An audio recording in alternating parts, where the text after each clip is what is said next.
And we're live, guys. Welcome to Fiat Lux. Gonna do the usual. Give a couple minutes, let people come in.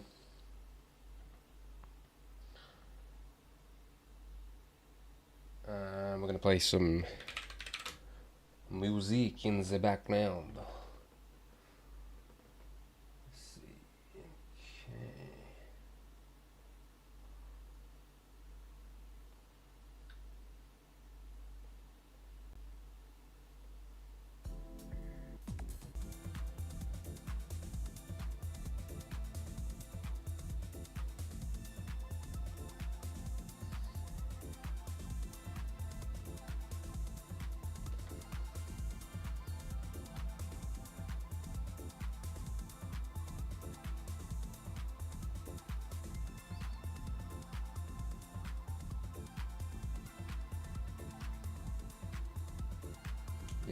Yes.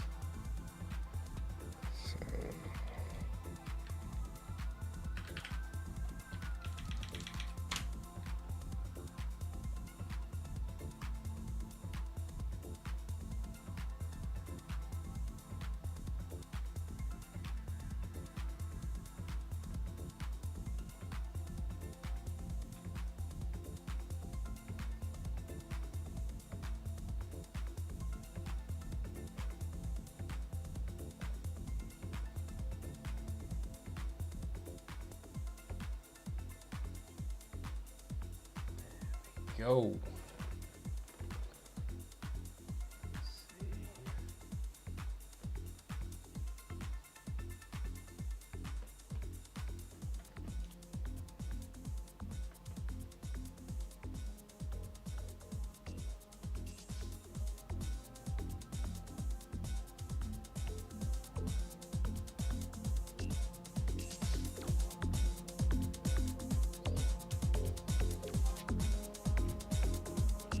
Testing. Let's see who we got in the chat.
Got anyone in the chat yet?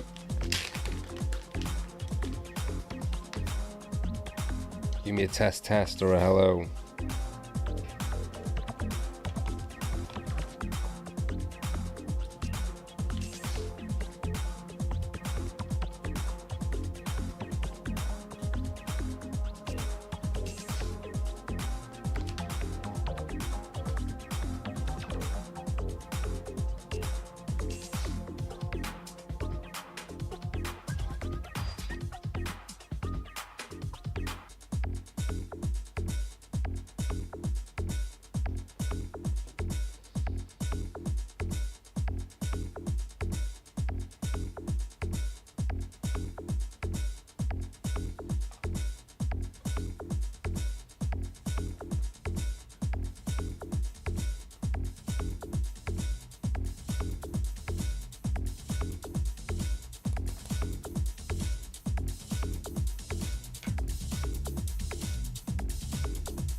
Oh yes, here we go.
Give it another 2 minutes and then we'll get down to business.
Wonder what happened if I say Charlie Kirk 10 times. Will that get me on the algorithm? Charlie Kirk, Charlie Kirk, Charlie Kirk, Charlie Kirk.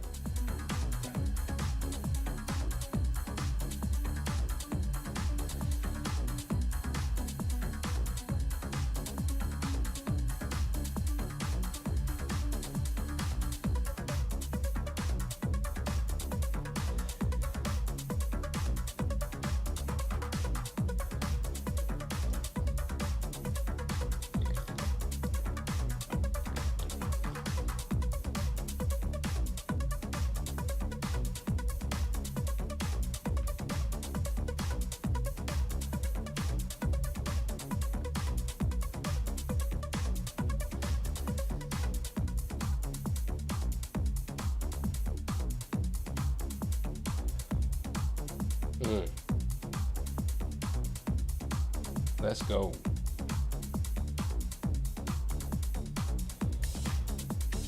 Let's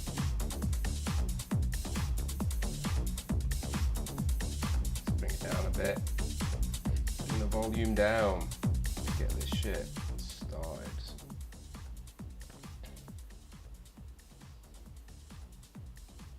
There we go. Okay.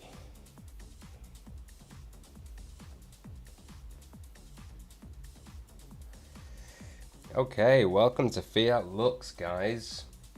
You know what we're going to do? We're going to play the new intro. Let's see what you guys think. Show some feedback in the chat.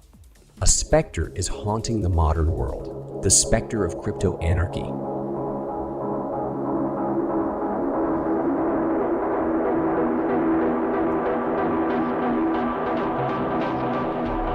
Computer technology is on the verge of providing the ability for individuals and groups to communicate and interact with each other in a totally anonymous manner.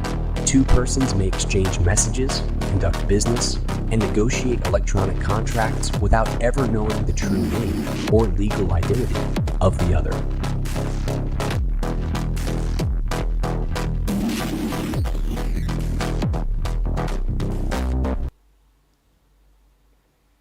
Welcome, guys. Okay, got a couple of news stories here as usual. I'm going to start with some news, maybe finish on a video or two, keep it try and keep it engaging, entertaining.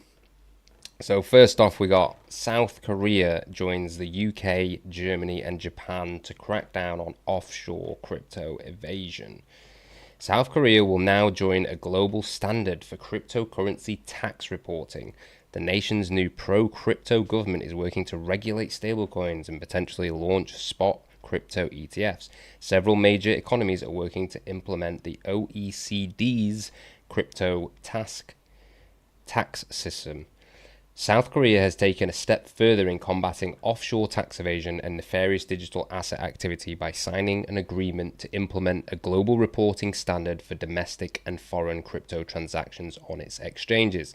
It joins several other nations such as the UK, surprise, surprise, Germany and Japan, which are also working to integrate the framework and increase crypto transparency. Interesting how it's worded, crypto transparency. What they actually mean is crypto surveillance. Euphemisms. You've all seen the George Carlin sketch, I'm sure, where he talks about euphemisms, right? And how they mask all of this stuff. Always with the euphemisms. So, let's keep reading. Crypto data sharing. As per local reports, the South Korean government has officially finalized an agreement to implement the Crypto Asset Reporting Framework, also known as CARF, or abbreviated to CARF, a global reporting standard developed by the Organization for Economic Cooperation and Development. Oh, how friendly does that sound? Economic Cooperation and Development. Yeah, again. See how they mask it? Use nice words.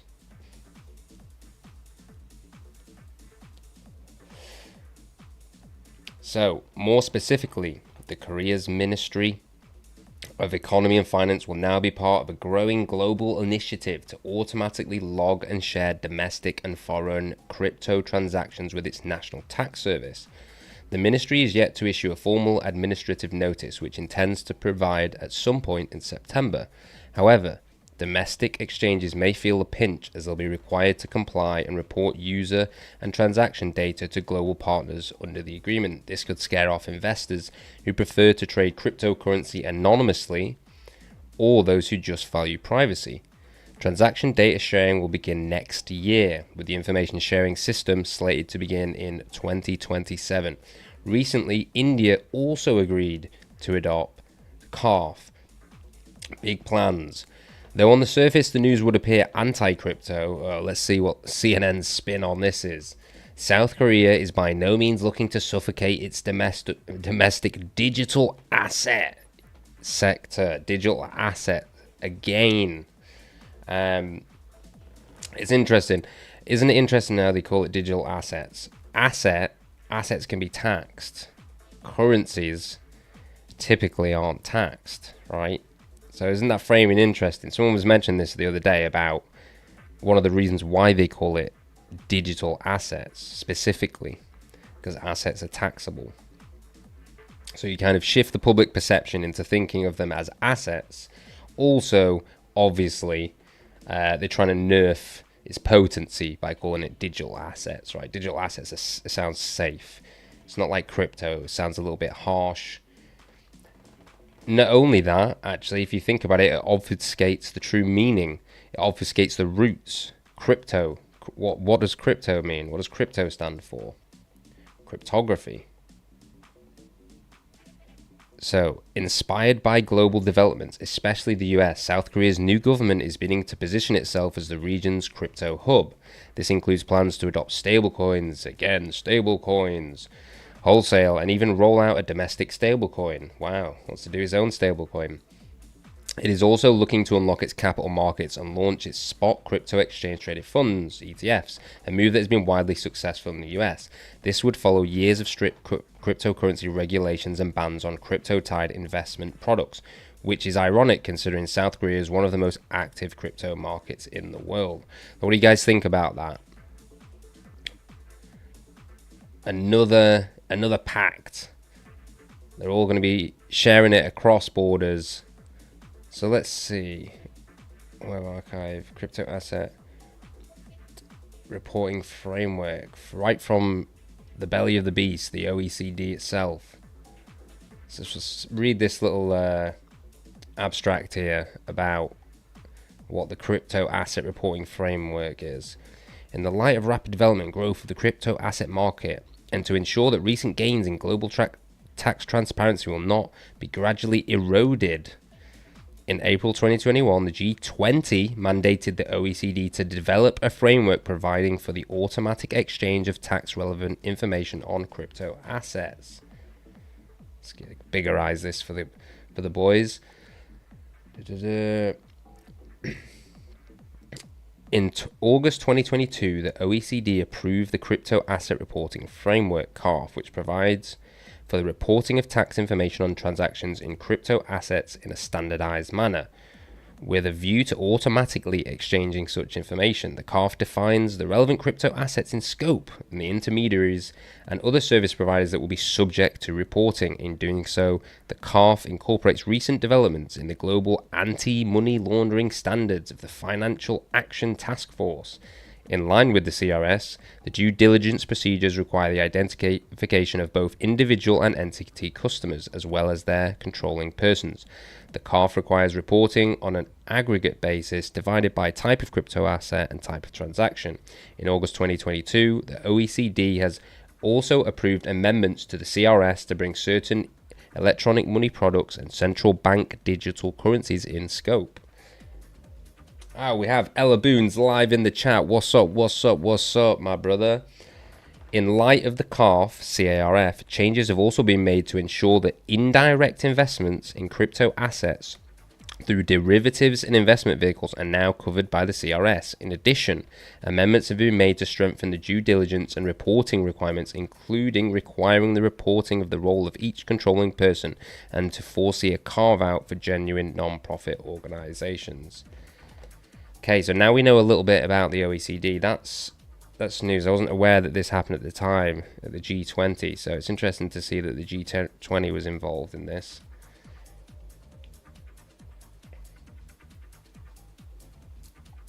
So we're going to move on to the next story now. Let's have a look.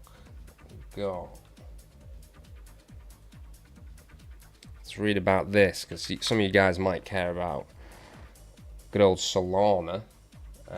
We've got Elaboon says, how's it going, man? This is looking smooth as fuck. Thank you. I appreciate that. So, Solana set for major overhaul after 98% votes to approve historic Alpenglow upgrade. 98.27% of Sol stakers that voted approved the proposal. So, massive majority, with only 1% or 1.05% voting against the 0.36% against and 0.36% abstaining. In total, 52% of the network stake participated in the vote. Wow. The Solana community voted overwhelmingly in favor of the long-awaited Alpenglow upgrade, bringing the network one step closer to the most significant technical transformation in its history. The upgrade introduces a new consensus protocol designed to dramatically improve transaction finality and network efficiency. At the heart of Alpenglow are two new components, Voter and Rotor, which will replace Solana's existing systems, Proof of History and Tower BFT.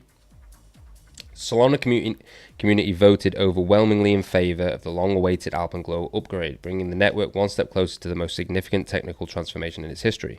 According to Solana status on X on Monday, 98.27% of Sol stakers that voted approved the proposal, with only 1.05% voting against and 0.36 abstaining. In total, 52% of the network stakers participated in the vote. So there's a tweet from Solana status. The upgrade introduces a new consensus protocol designed to dramatically improve transaction finality and network efficiency. At the heart of Alpenglow are two new components, Voter and Rotor, which will replace Solana's existing systems, Proof of History and Tower BFT. Currently, Proof of History timestamps transactions to preserve their order without slowing the network, while Tower BFT handles the voting process among validators. Alpenglow's enhancements will overhaul both systems. So this is interesting. Let's see where they're going to go with this. Votor will slash transaction finality times from over 12 seconds to around 150 milliseconds, delivering near instant confirmation for users. Rotor, scheduled for a later rollout, will minimize data transfers between validators, a crucial improvement for high-demand applications such as decentralized finance, also known as DeFi, which I'm sure all of the people watching are already aware of, and blockchain-based gaming. With the approval secured, Solana now prepares to implement the upgrade, a milestone expected to unlock greater speed, resilience, and scalability across its ecosystem. Wow, okay. So big upgrade for Solana. We kind of like Solana, you know. Solana's nice for when you want to exchange things. You know, if you want to send money between exchanges, it's quite good because of the speed. You know, it kind of takes away that like transfer time anxiety that people have. You know, you send some money over to a wallet or to another exchange, and you sat there looking at a block explorer, wondering whether you sent it to the right address and where your money's gone. So Solana, you know, it's kind of nice to use for those kind of purposes, but definitely wouldn't be using Solana to try and do anything, you know, politically incorrect, let's say, for sure. Oh, PayPal Elaboon says, what do you mean by PayPal Elaboons?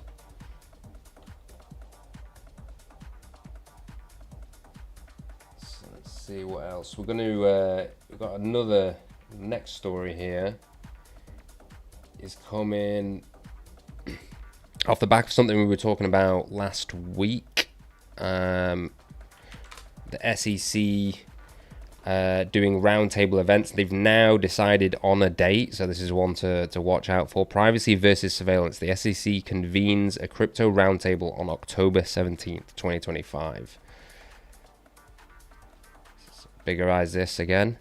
Privacy on-chain and financial surveillance meet in an unprecedented public confrontation. On October the 17th, 2025, as reported on the official page, the SEC will bring together citizens, experts, and operators in Washington for a public roundtable. The stated goal is to gather useful contributions to guide the next steps of the regulatory framework on digital activities, with particular attention to privacy-preserving tools, transparency, and consumer protection. In this context, the positions of different stakeholders can emerge in a direct and comparable manner. I wonder who's going to turn up to this, right? Who's going to... It says here that it's bring together citizens, experts, and operators. But we'll see. We'll see who's representing the crypto community at this public roundtable. According to the official statement published on September the 8th, the task force announced that 4 additional roundtables will be held in 2025. Of which the one on October 17th is a part. Industry analysts note that public consultations of this kind tend to influence regulatory priorities and interpretive drafts within 6 to 18 months. In my editorial experience in the regulatory sector, post-event materials and SEC transcripts are usually published within a few weeks after the sessions close, making it possible to quickly monitor developments. So we want to look out for that, the SEC transcripts. Let's see what's going to come out of these roundtables and what direction they're really going to take it in. When and where? So this meeting is scheduled for October 17th at the SEC headquarters in Italy. The time corresponds to 7 p.m. to 10 p.m. The session will be open to the public and streamed to the official SEC website. Oh, interesting. Maybe we'll do like a live React stream to this. Maybe we'll stream the stream.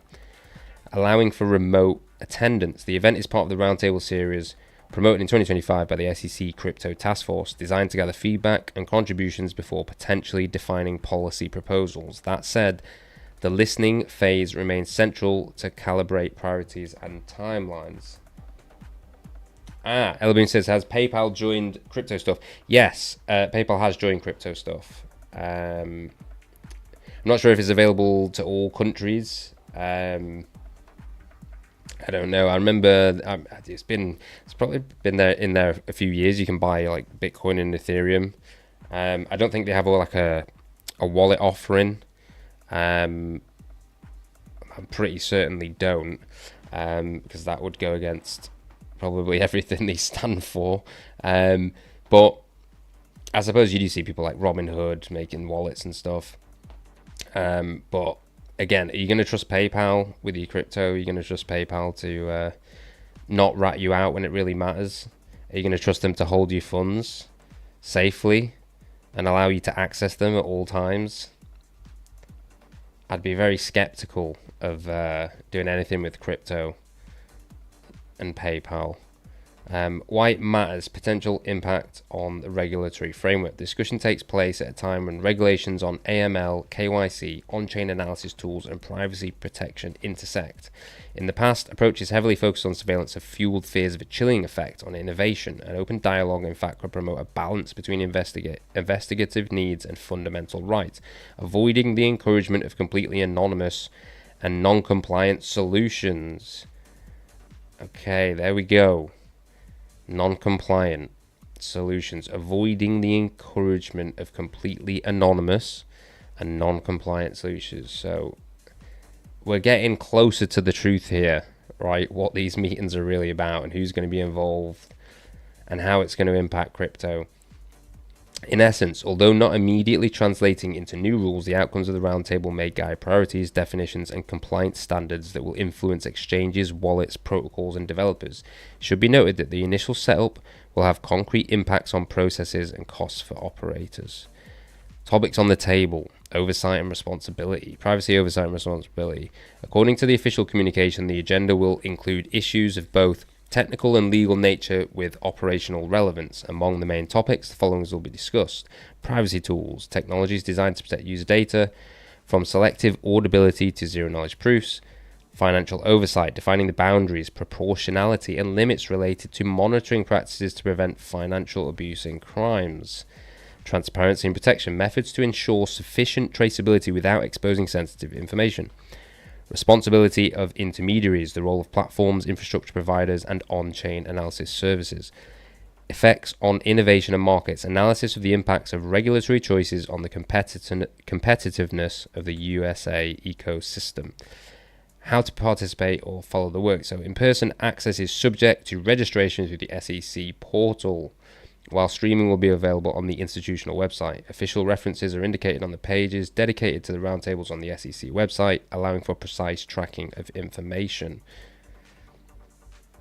So this roundtable is part of a series of public consultations initiated in 2025. In previous similar initiatives, the SEC had developed technical dossiers on informational standards, market supervision, and the requirement for registered entities. The uniqueness of this session lies in the explicit focus on the trade-off between privacy and surveillance, a particularly relevant issue in the on-chain economy. However, the outcome will also depend on the quality of the contributions collected and the translatability into operational guidelines. See, analysis. Where the balance is played. The critical point concerns the scope of traceability. Excessive monitoring could push users towards privacy-only tools. Oh no. Reducing collaboration with regulated actors. On the other hand, we wouldn't want that, would we? We wouldn't want to reduce collaboration with the regulators and regulated actors. Oh no. That would be terrible. What would we do without them? Just remember how we got here, guys. Remember? Without them.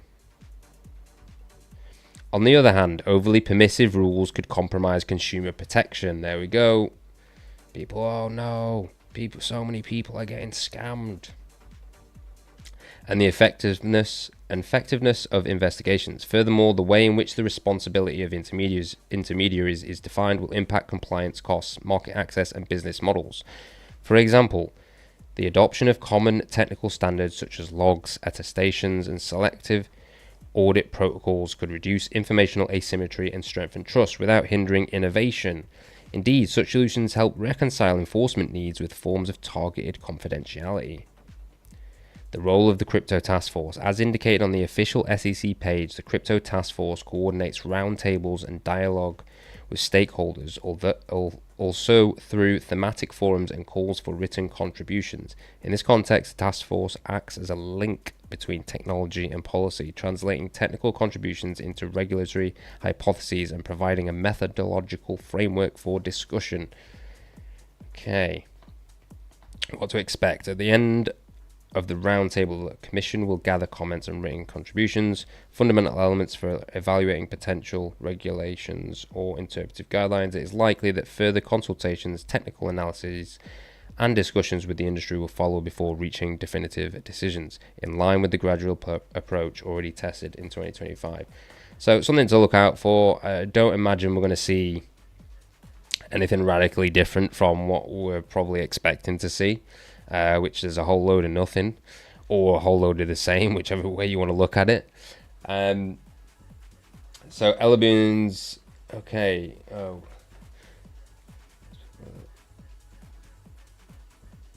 sec.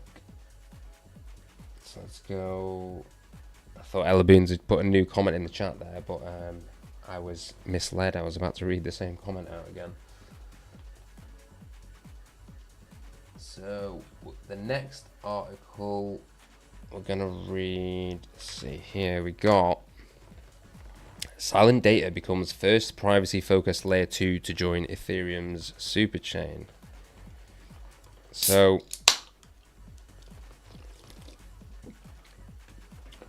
see what we think about this. Let's see if Silent Data, this is the first time I'm hearing of this actually.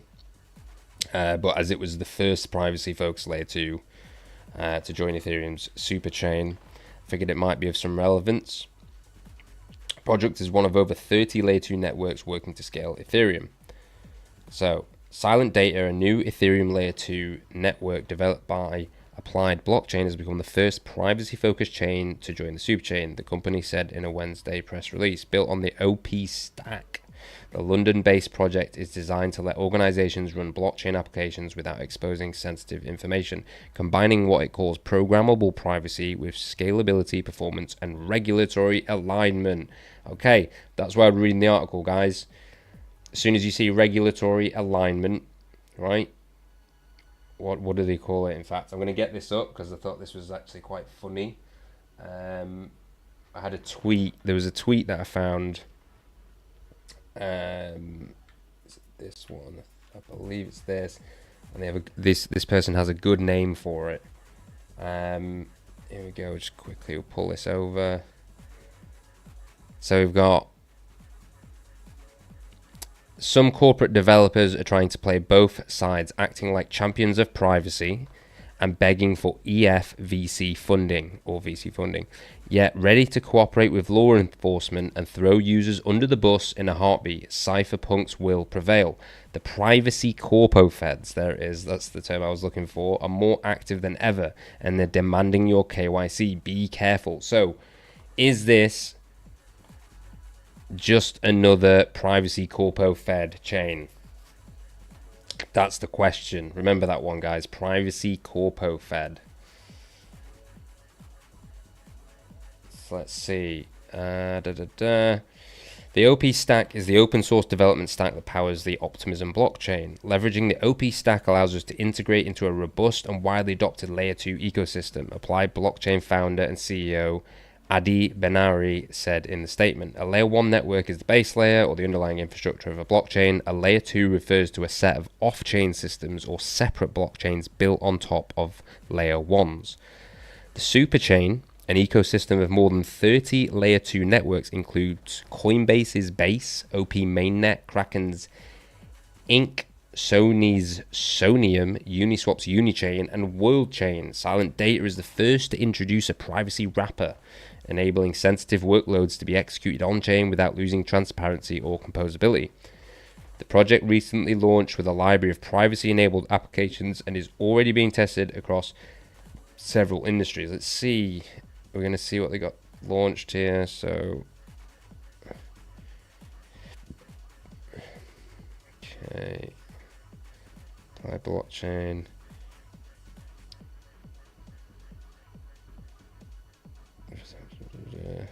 Oh, okay, what's this? The launch also marks the integration of Silent Data by Archax, the UK's first FCA-regulated digital asset exchange, broker and custodian. Interesting.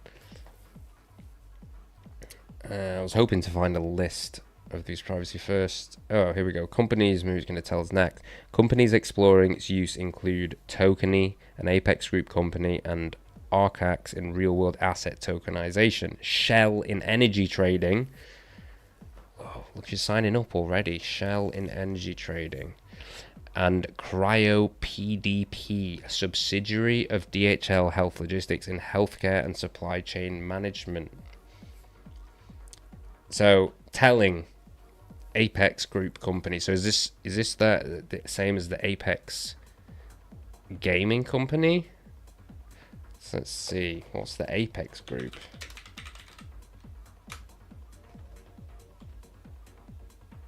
Single source financial. No, okay. I was thinking maybe they were trying to do some, I don't know, blockchain gaming kind of shit. Apex. Who are these guys? A story. What's your purpose? Corporate social responsibility. Snooze. We are proud to be one of the largest providers of financial services, but this isn't the only measure of our success. We strive to be a responsible corporate citizen. What's one of those? Focused on making a difference to our people, our planet, and our society. A responsible corporate citizen. Never heard that before. Wow. So we got Albion says lies, regulatory, we screwed 1000%. Anything from London will fuck you up.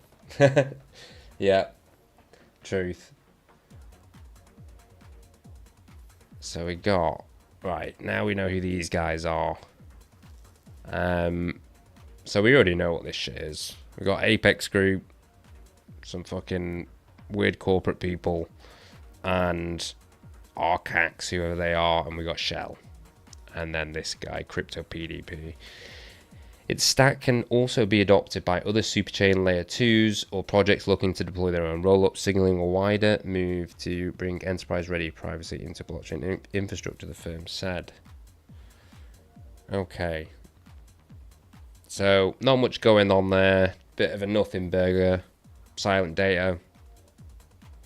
Yeah.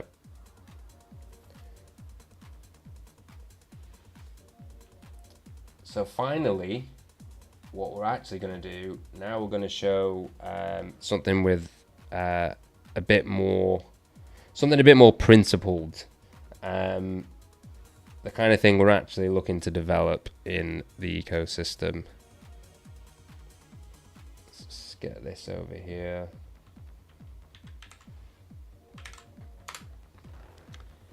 So we're going to learn about modulus layer X.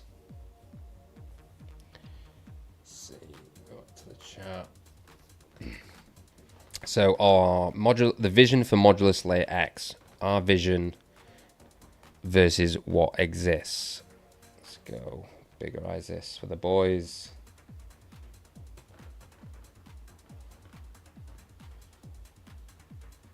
Okay. The vision for modulus layer X, our vision versus what exists. Current blockchain layers. L1 Ethereum, the main blockchain. L2 Arbitrum, faster chains that use L1 for security. L3 even faster chains built on L2. L2 or L3 may add features to L1, e.g. cryptographic proofs. Problem, each layer is stuck in a hierarchy. Layer 3 needs layer 2, layer 2 needs layer 1. Our layer X, a proof system that can work with any blockchain. Solution, not stuck anywhere, can send proofs to any chain.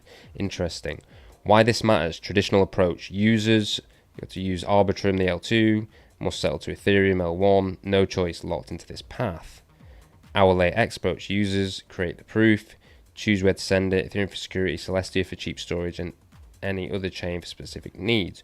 Real world analogy, traditional layers equals like a building. L3 sits on L2, L2 sits on L1, can't move floors around. Layer X, like email, write once, send anywhere, not stuck to one provider.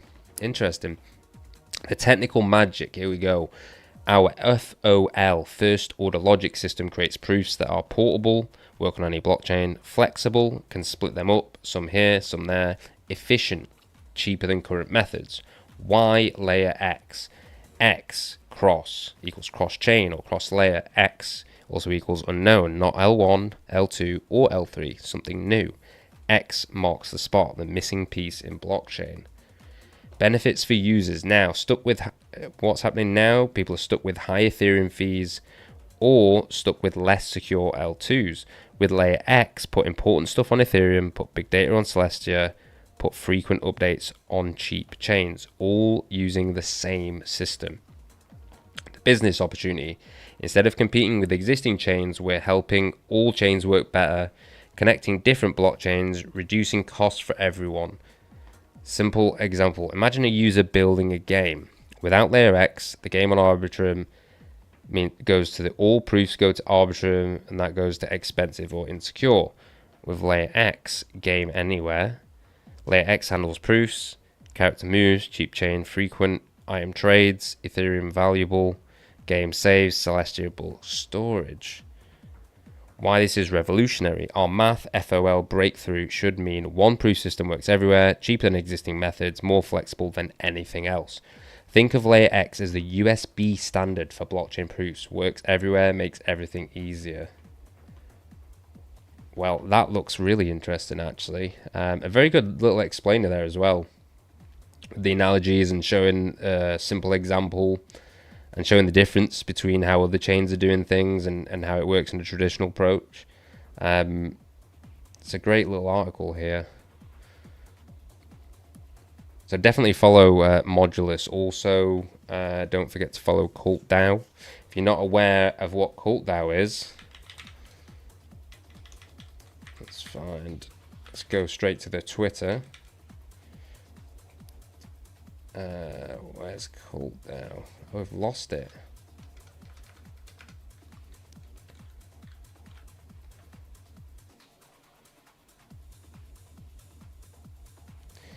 CultDAO. I thought it would have come up first. Wastelander. Okay. In fact, we're gonna go. Tell you what, I thought I'd be able to find a link straight to the CultDAO website, but it looks like I'm gonna have to do it manually.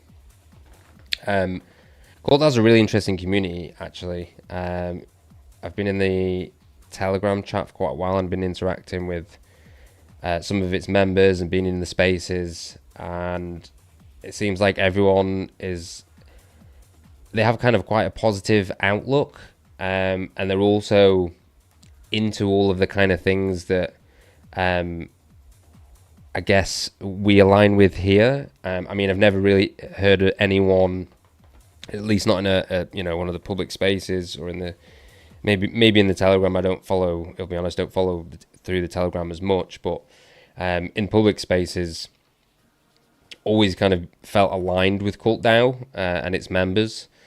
They have a kind of like rebellious nature, which is cool. They attract the rebels, which I really like. They also have a really interesting token model, which we're gonna go through on the website here. They've got a really cool explainer as well. So here we go. Let's read right from the website. Investing in the revolution. The purpose of Cult is to empower and fund those building and contributing towards our decentralized future. Our society is built to make it as difficult as possible to break away from societal, economic, and other norms. Fight against centralization. We give funding to those who are ready to break the chains and have an idea that can change the world. Full distribution. When investee protocols token vest, having decall allows users to claim the rewards that are sent to the DAO. So here we go. Let's watch this little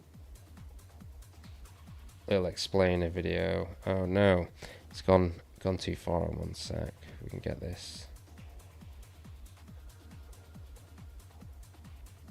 Here we go.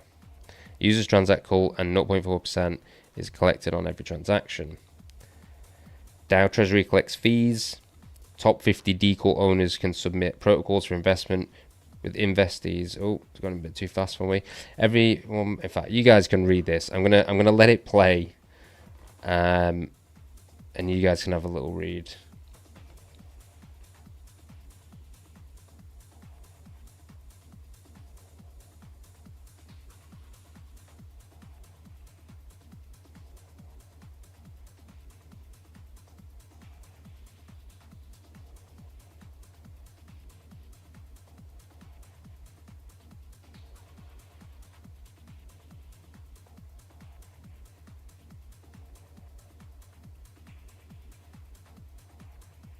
Here we go.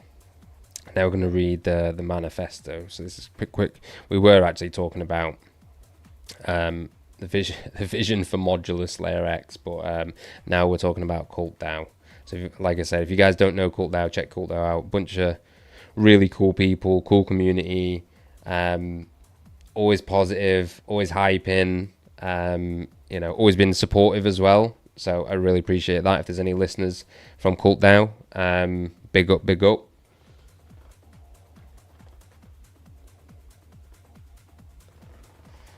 So the manifesto, oh, here we go, really long. In fact, let's see, we're going to read the foreword, okay? Good evening. Allow me first to apologize for this interruption. I do, like many of you, appreciate the comforts of everyday routine, the security of the familiar, the tranquility of repetition.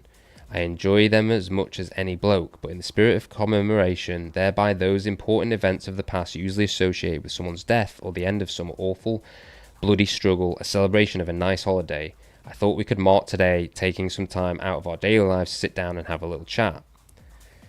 There are, of course, those who do not want us to speak. Why? Because while the truncheon may be used in lieu of conversation, words will always retain their power. Words offer the means to meaning, and for those who will listen, the enunciation of truth. And the truth is, there is something terribly wrong with this world, isn't there? Cruelty and injustice, intolerance and oppression. And where once you had the freedom to object, to think and speak as you saw fit, you now have censors and systems of surveillance coercing your conformity and soliciting your submission. How did this happen? Who's to blame? Well, certainly there are those who are more responsible than others, and they will be held accountable. But again, truth be told, if you are looking for the guilty, you need only look into a mirror. Boom. I know why you did it. I know you were afraid. Who wouldn't be? War, terror, disease. There were a myriad of problems which conspired to corrupt your reason and rob you of your common sense. Fear got the best of you, and in your panic you turned to the only place you could, the government. They promised you order, they promised you peace, and all they demanded in return was your silent, obedient consent. Our hope is to remind the world that fairness, justice, and freedom are more than words, they are perspectives. So if you've seen nothing, if the crimes of this government remain unknown to you, then I would suggest you allow us to pass unmarked. But if you see what I see, if you feel as I feel, and if you would seek as I seek, then I ask you to stand beside me, beside one another, and not wait, but take back our future. I think that's... is that directly from the movie? That's amazing little speech there. Love that. I think, is that when he takes over the... V takes over the like broadcast tower? And I think this is a speech that he does, I think. I don't know if someone wants to verify that in the chat. So let's see if they got... where's the abstract? Ah, here we go. Okay, so we got FAQ. Cult. What is Cult? Cult is the tradable and liquid token of Cult DAO. Transacting Cult will contribute to the protocol by filling the DAO treasury slowly. To fund an investment into decentralized technologies, this is achieved due to a 0.4% tax on all Cult transactions. Here we go. What makes Cult different from other decentralized investment platforms? There is no control, no human interference whatsoever. We cannot change Cult. We cannot access the liquidity. We cannot upgrade or edit the smart contracts or the token. Cult is different because it cannot be stopped, not by the guardians, the developers, the government, regulation, or anybody. They can destroy the servers, but the code lives on. The investments into decentralized technologies remain. What is the idea of Cult and how it all began? Beneath this mask there is more than flesh. Beneath this mask there is an idea, and ideas are bulletproof. Got V again. Cult serves to fast forward the collapse of the old financial system, to end the tyranny of sovereign nations and central banks. The current financial system serves to keep the people poor. A society built on debt needs inflation to function, and inflation serves to rob the poor and allow them to never catch up with their overlords in the ruling class. Cult began when Vasco da Gama sailed around the Cape of Good Hope and discovered the route to India. Cult began when in 1526 the first transatlantic slave voyage anchored in Brazil. Cult began and is born of oppression, of meaningless life, the slavery and chains which bind you and every single one of us. If you read this and believe that you are free, then you are more chained than us. True freedom comes with the realization and acceptance that you exist as a function and cog in a central bank's ideal economic function. A central bank's primary focus is maximum employment, yet we are automating jobs so fast that we are creating bullshit jobs just to keep us enslaved. Barack Obama's explicit justification in 2009 for sticking with the US private health insurance system was otherwise millions of form-filling jobs would be lost. Automation of one's job should mean freedom. Freedom, however, cannot exist under the current economic and financial system. I repeat, true freedom comes with the realization and acceptance that you exist as a function and cog in a central bank's ideal economic function. The system is designed to keep us enslaved. We can't break out and live in the woods. Well, not all of us. Our body remains chained, but our heart is now free. So use Cult. Every transaction, deposit, and movement of the token allows you to contribute and fast forward economic and societal change. You can fight from within until you get out.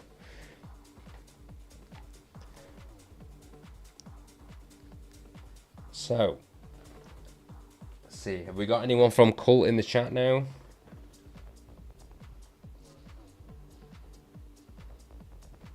Got a couple of people watching here. You lurkers out there, no comments. It's cool, man. We're building up slowly. We'll get there. Let's see. So, we're about to hit the hour mark. So we're going to move to a little bit more of sort of political news instead of crypto stuff. Thought this might be interesting to the people out there. So we have here new Banksy artwork appears on court building. showing judge attacking protester. Banksy's mural shows a protester on the ground holding a blood-splattered placard, while the judge in a wig and gown looms over them wielding a gavel. Look at this, man. They're saying it's a Banksy. You don't... I mean, is it confirmed Banksy? New work by street artist Banksy has appeared on the wall of the Royal Courts of Justice in London, showing a judge attacking a protester with a gavel, in an apparent reference to the arrest of hundreds of demonstrators. The artwork, which is on the Queen's Building at the Courts Complex, has already been concealed by large sheets of black plastic and 2 metal barriers. The artist, whose identity is a source of constant speculation, posted a photo of the work on Instagram before it was covered up. He included the caption, Royal Courts of Justice, London. A protester is seen on the ground holding a blood-splattered placard, while the judge in a wig and gown leans over them wielding a gavel. The mural is being seen as possible reaction to the arrest of hundreds of demonstrators at the weekend supporting banned group Palestine Action. Responding to Banksy's work, a spokesperson for campaign group Defend Our Juries, which organised Saturday's rally, said it powerfully depicts the brutality unleashed by Yvette Cooper on protesters by prescribing Palestine Action. They said, when the law is used as a tool to crush civil liberties, it does not extinguish dissent, it strengthens it. On Monday, security officials stood guard alongside the barriers concealing the art in an area which sits under a CCTV camera. Wow. Hilarious. Look at this. Oh, they can't have it be seen. It might break the illusion. It might break the spell. We can't let them use their own symbols. I mean, art's powerful, you know. Jokes aside, I mean that wasn't a joke, but that was more mockery. But it's the truth. I mean, they don't want us repping our own symbols. You know, art, culture, mimetics.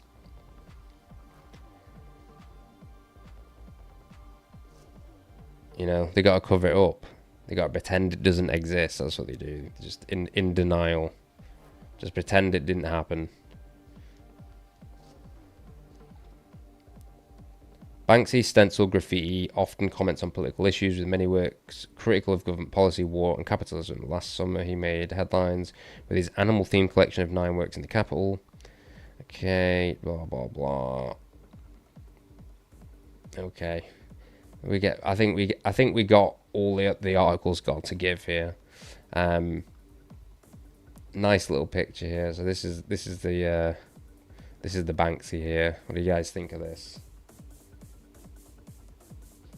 What do we think, chat? I quite like it. This is cool, man. A great expression here by Banksy. As always, right? Coming with a banger. Banksy's bangers, you know what I mean? He never fails, you know, to live up to expectations. He's yeah, we love a bit of Banksy. I mean, who doesn't? You know what I mean? Only if you're some like weird boomer rejects. It's like, oh, the graffiti.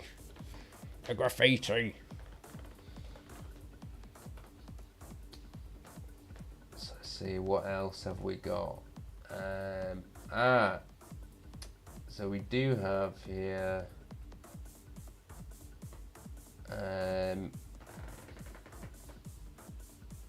We've got. Which one should we play? You know what? I think we're gonna play.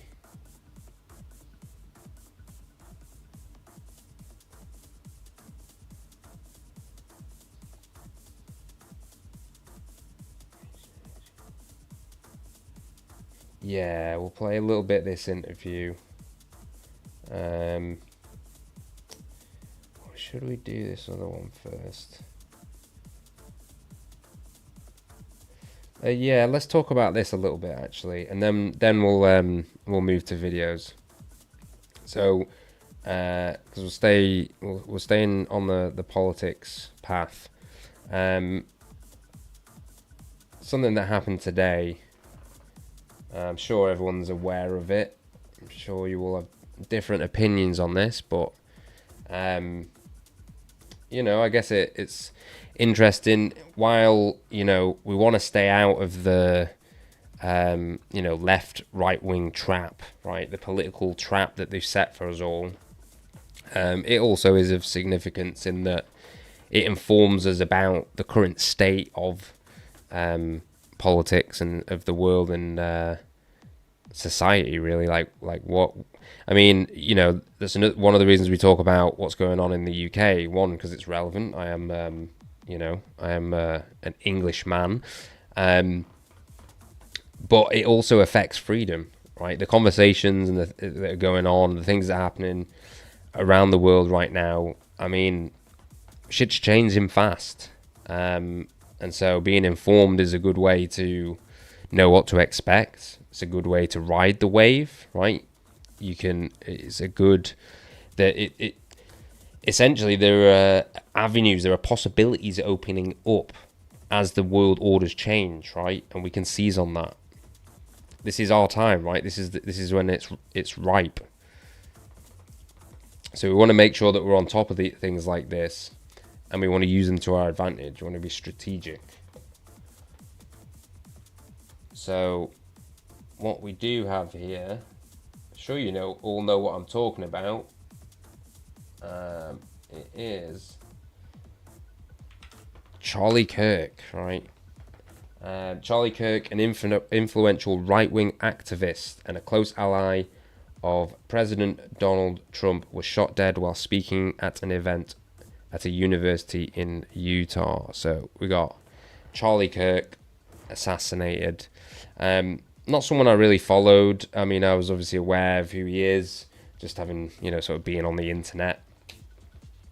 And so, yeah, I don't really have any strong feelings about what's happened. However, like I say, I feel like it is relevant because it's something that it's kind of an ongoing development in the kind of civil wars, ideological civil wars.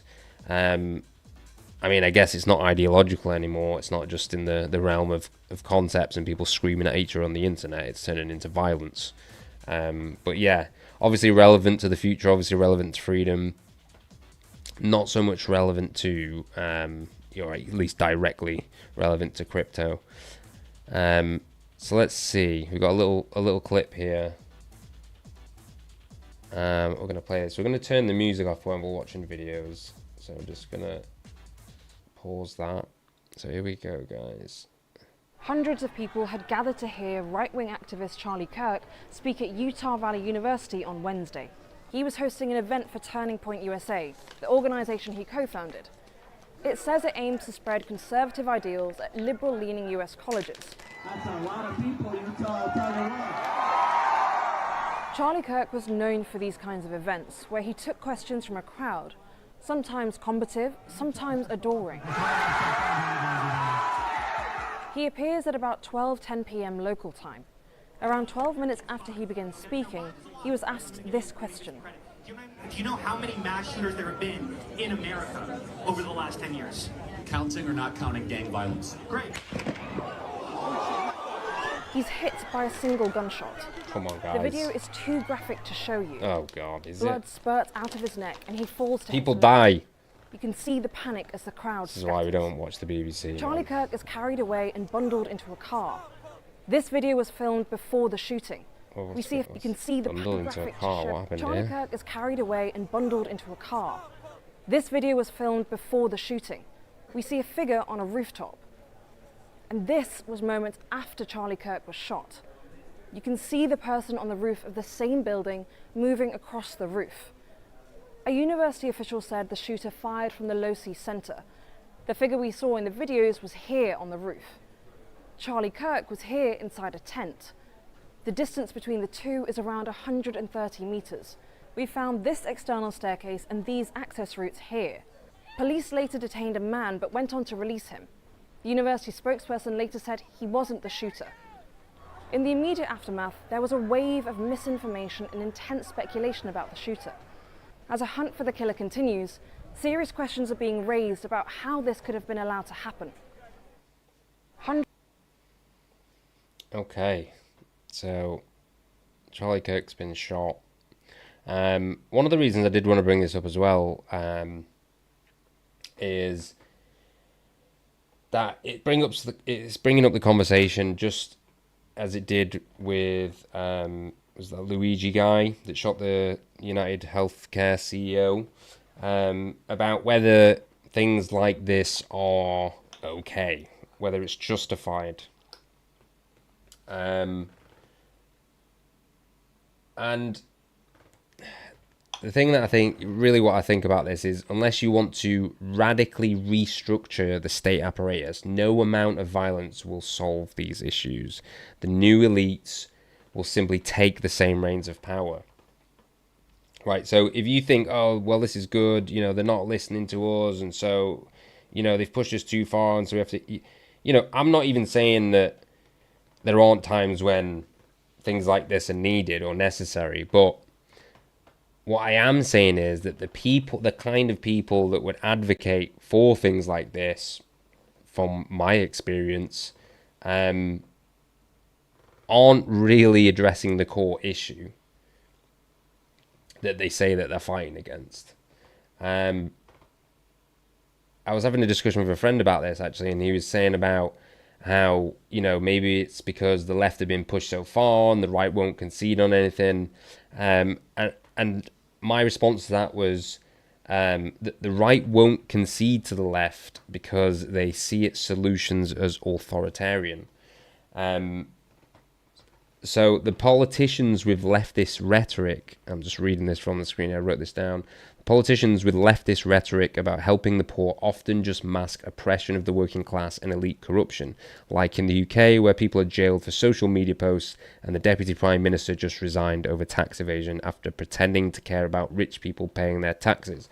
And that's something that we see time and time again, like Biden, Kamala Harris, all these people, AOC, the guy in Canada, they're all about, compassion and kindness and, all these kind of socialist policies, but they're always funding the same wars. They're always in bed with Big Pharma. They're always manipulating the media. They're always doing weird psyops on people. And they're always like pointing to non-issues and pretending that it's some kind of radical change. And I think, one of the issues with the sort of, I don't know what you call it, like, I wouldn't even call it modern left. It's just really the status quo now, the corporate left, the political left, the elite left. I don't know what you want to call it, but one of the issues with them is that they're always saying about how, they care about the working class, but it seems like they have contempt for the working class.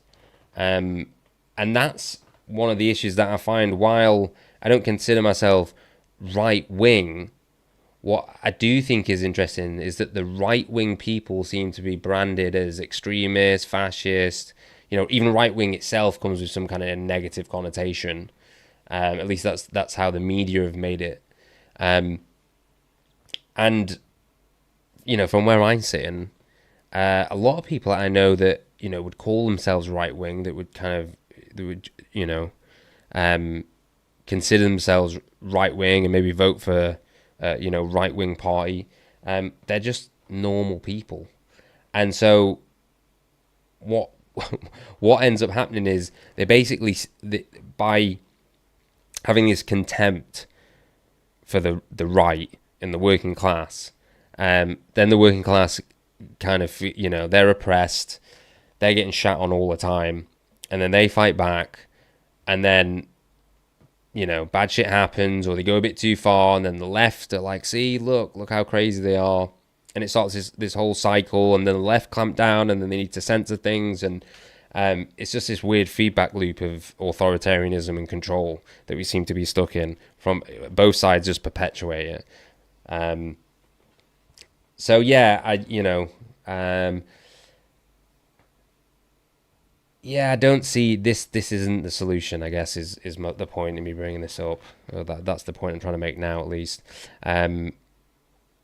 This, what is this? I mean, I looked into this a little bit today, and it said that, you know, something to do with like anti-fascist and pro-trans sentiment, and had some inscriptions on the bullets or the bullet casings that basically informed the, you know, the authorities that they were some kind of pro-trans or you know, anti-fascist activist. And then I saw some reports, something about Antifa before as well. Yeah, is this going to do anything? Is this what we want, guys?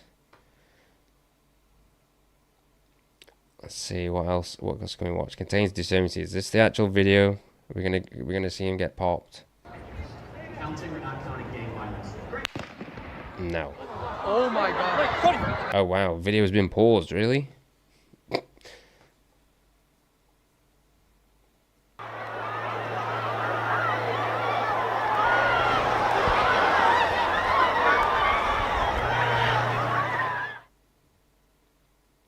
See, what do we know about this? The suspect. No one has been so far been caught. On Thursday, the Salt Lake City office of the FBI released 2 photographs of a person of interest and asked for help identifying him.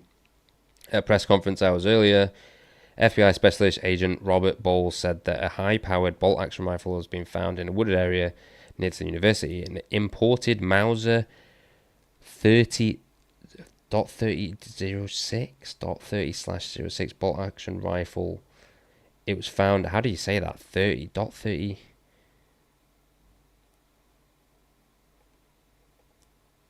Yeah, I don't know how to say that. How do you say that one, dude? It was found wrapped in a towel. I know it's not .30 a dash 06 or dash 6. It's just 36. A footwear impression, a palm print, and forearm imprints were also discovered. So here's the image of this guy. Apparently, person of interest. Bew Mason, Utah's public safety commissioner, said the gunman appeared to be of college age and had blended in well with other students. They said good video footage showed a suspect jumping from a roof after the shooting and fleeing the campus. This appears to be supported by videos released in the public domain. BBC Verify examined one which is believed show a figure on the roof of a university building. It is hard to determine what the dark shape pictured in it might be. However, the buildings can be identified as the Loss Center, approximately. Okay. Get right up. Yeah. You think he'd already be in place? You would think that. So there's somebody on the roof right there? Just saying. Huh. He just ran from over, where's my finger? Well, from over there, ran in. And now he's right there. Just saying. Wow. Footage taken from an office behind Kirk's gazebo appears to show someone running across the roof of the Loss Center after the shooting. In the hours afterwards, witnesses described what they had seen. Suddenly, it sounds like lightning. I hear this loud sound and I'm like, that wasn't what I thought it was, is it? I was like, no, this can't be happening right now. And we all ducked. Anything from London will put you up. Live by T. Baited. The first student got up and they were talking about religion, Mormonism, and Christianity. And the second student to get up was talking about transgenderism and how gun violence has been very frequent with that community. And that is when it happened. Pretty ironic. We heard a loud shot, a loud bang, and then I saw his body actually in slow motion kind of fall over. As soon as we heard the shot and we saw what had happened, we all dropped to the ground, and I want to say we sat like that for about 30 to 45 seconds, and then everyone around us got up and started running. They had moved the barricades, and we all fled from behind Kirk's tent. When I saw students running off from the campus over the bridge there, a lot of them were crying. It was traumatizing for everyone. So what do you think, guys? You still there? Suede, are you there? What's your opinion on Charlie Kirk getting shot? How does it affect politics? Okay, we don't need to know who Charlie Kirk was. What was the reaction been? We kind of know, dude. Some influencer guy. You like Trump. One of those guys that always fucking... Trump can do no wrong. One of those guys. One of those mongoloids.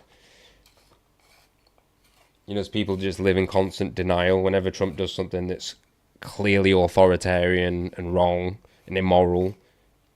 And they try and justify it. They do mental gymnastics in order to justify it. You know, those people I'm talking about.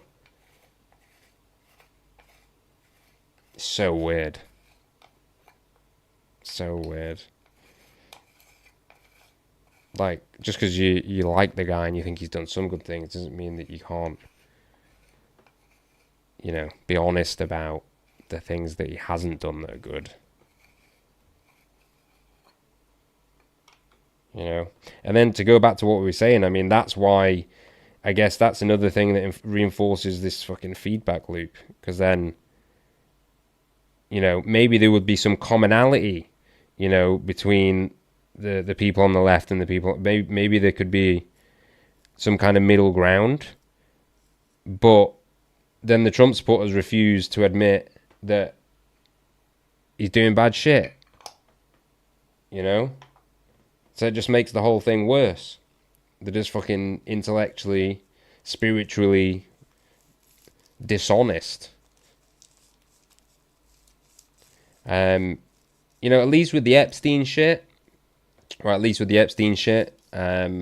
some cracks were shown.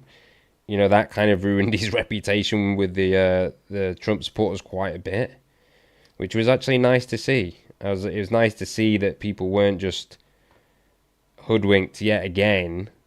Although that is reverting as time has gone by. I've heard people that were like, oh yeah, this is bullshit. And then they're like, you know, maybe he had to do it. You know, apologizing for him. Really strange.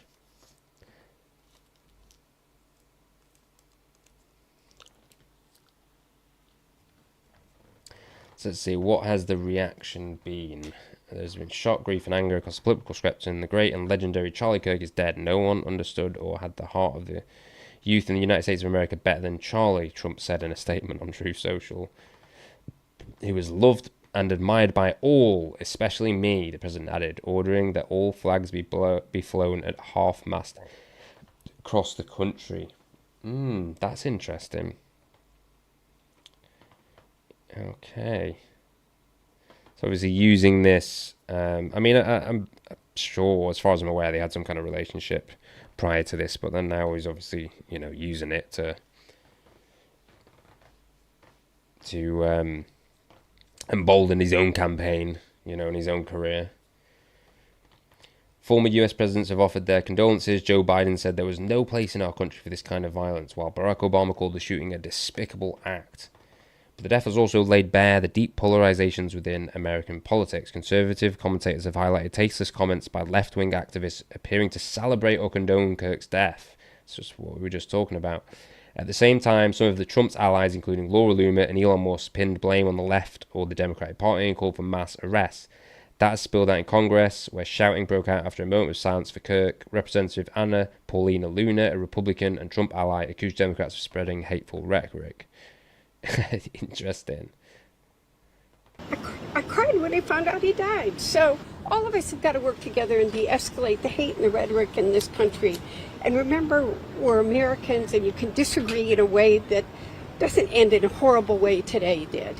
Whatever you think of his views or my views, he was trying to engage in civil discourse on college campuses and invite people opposing views and just go back and forth and have a debate. The assassination of Charlie Kirk risks an uncorking of political chaos and violence that we cannot risk in America. People are trying to shut down free speech making like Charlie Kirk.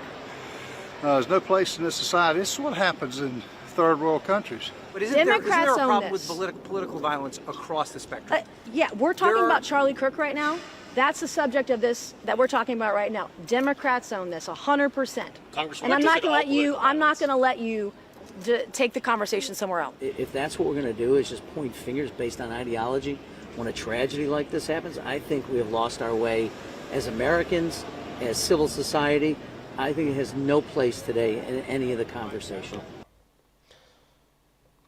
Is political violence in the US increasing? The US has experienced about 150 politically motivated attacks in the first 6 months of this year. Wow. Clown world. It's getting crazy. It's fucking wild out here, boys.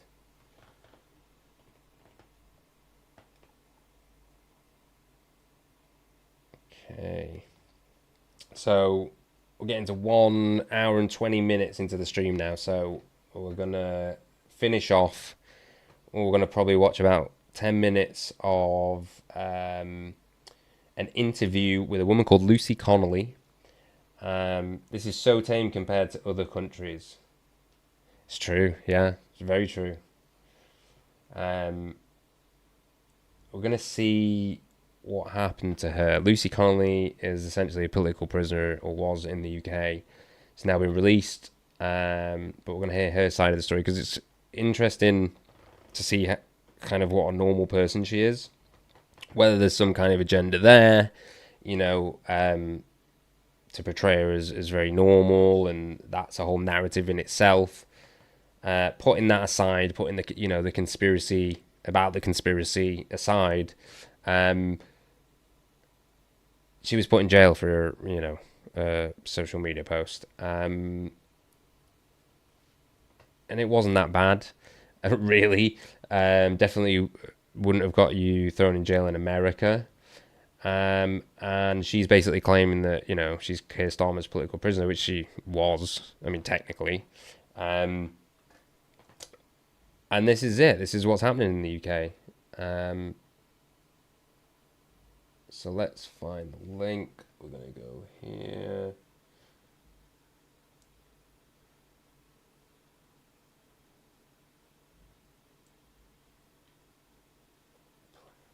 Here we go.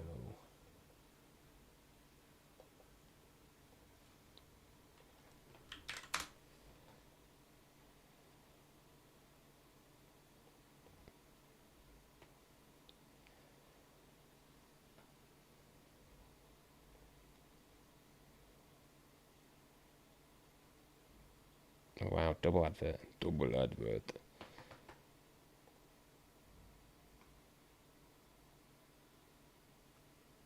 Let's see.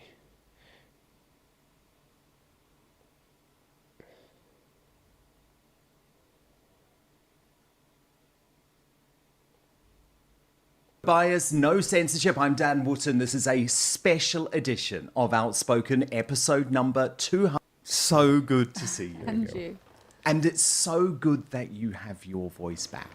Absolutely. Because for 380 days, you have had to see the mainstream media try and tell your story, try and paint you as something that I know you feel that you're not. Couldn't be further from the truth. Yes, I should never have said what I said. It was wrong. But I'm no far-right activist. I'm no far-right thug.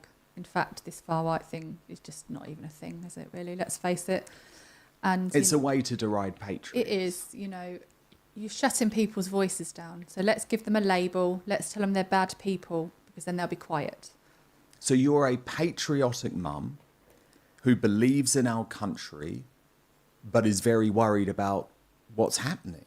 Absolutely. That's all it, but for me, it's all it boils down to is our children and whether they're safe and how we can keep them safe. And we should, always be looking at better ways to keep them safe and doing the utmost. And I don't believe that currently that's being done.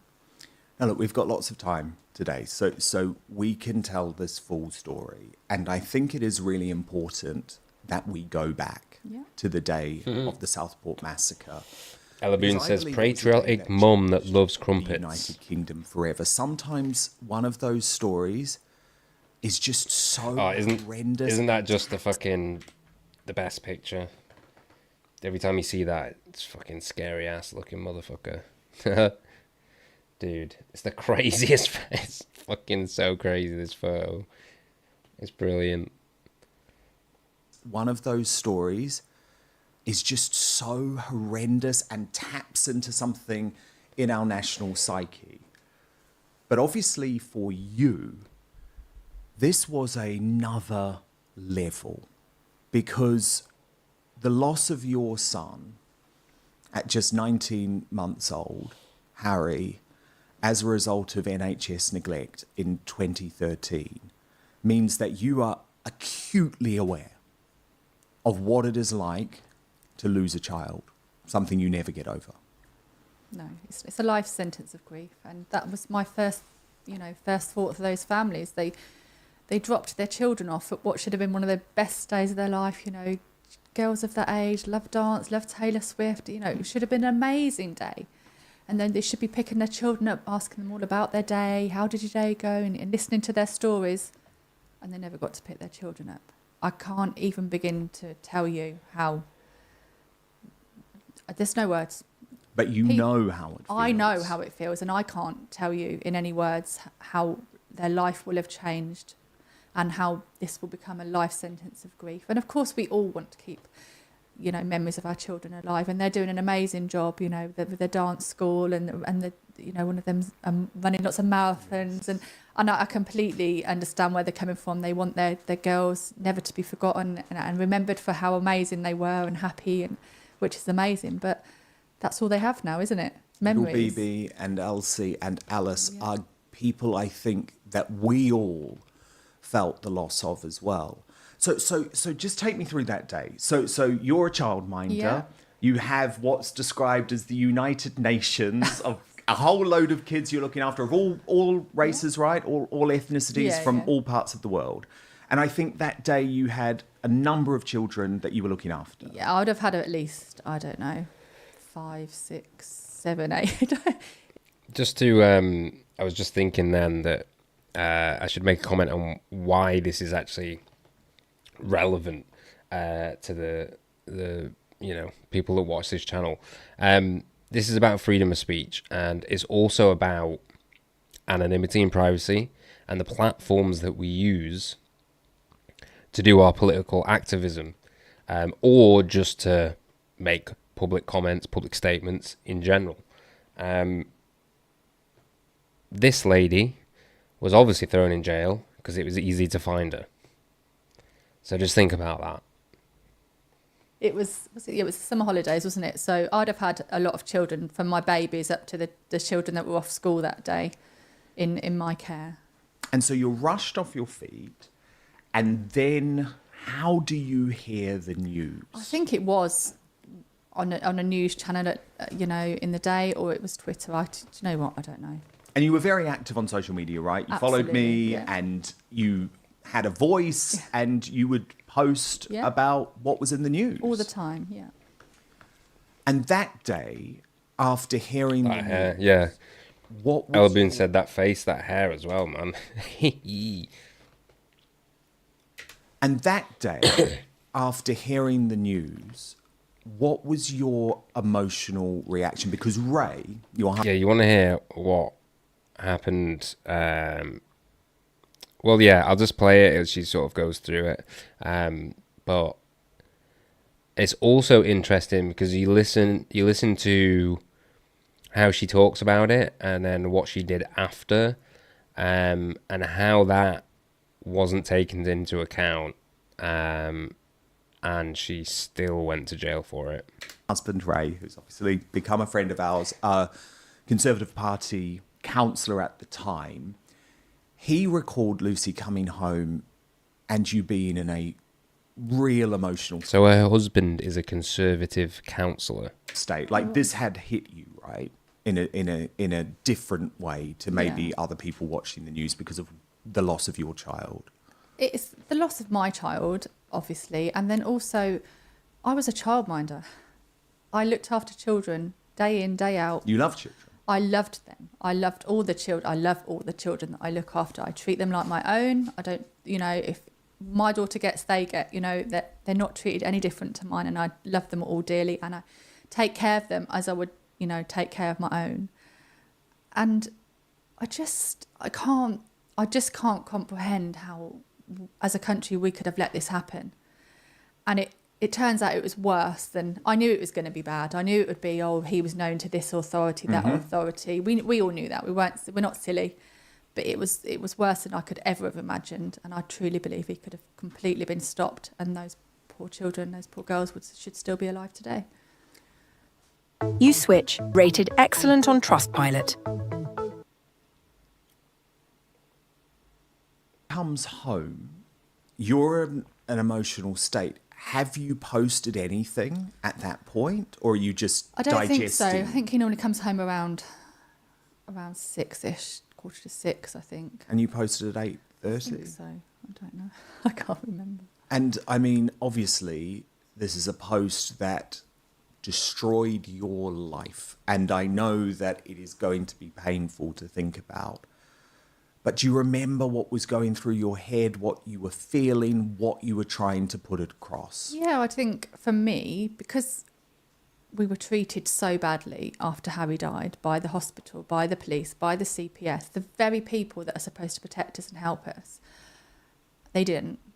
And they continue to let everybody down. And it does make me so angry, because I just think, how many times does a child have to die? How many times does X, Y and Z have to happen before things really do change? Not lessons have been learned, you know, all of this nonsense that they trot out all the time.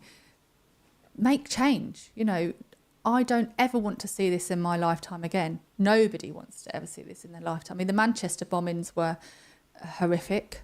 I remember really vividly walking, it happened, the Manchester bombings, and the next morning my daughter was in reception, and I remember her skipping, you know, down the road with their big Jojo boas they had in at the time, and completely oblivious to all the evil in the world. And me and my friend were crying about, you know, the children and the Manchester bombings. And I remember saying to her, she's gonna ask me to go to concerts soon, and I don't think I can let her.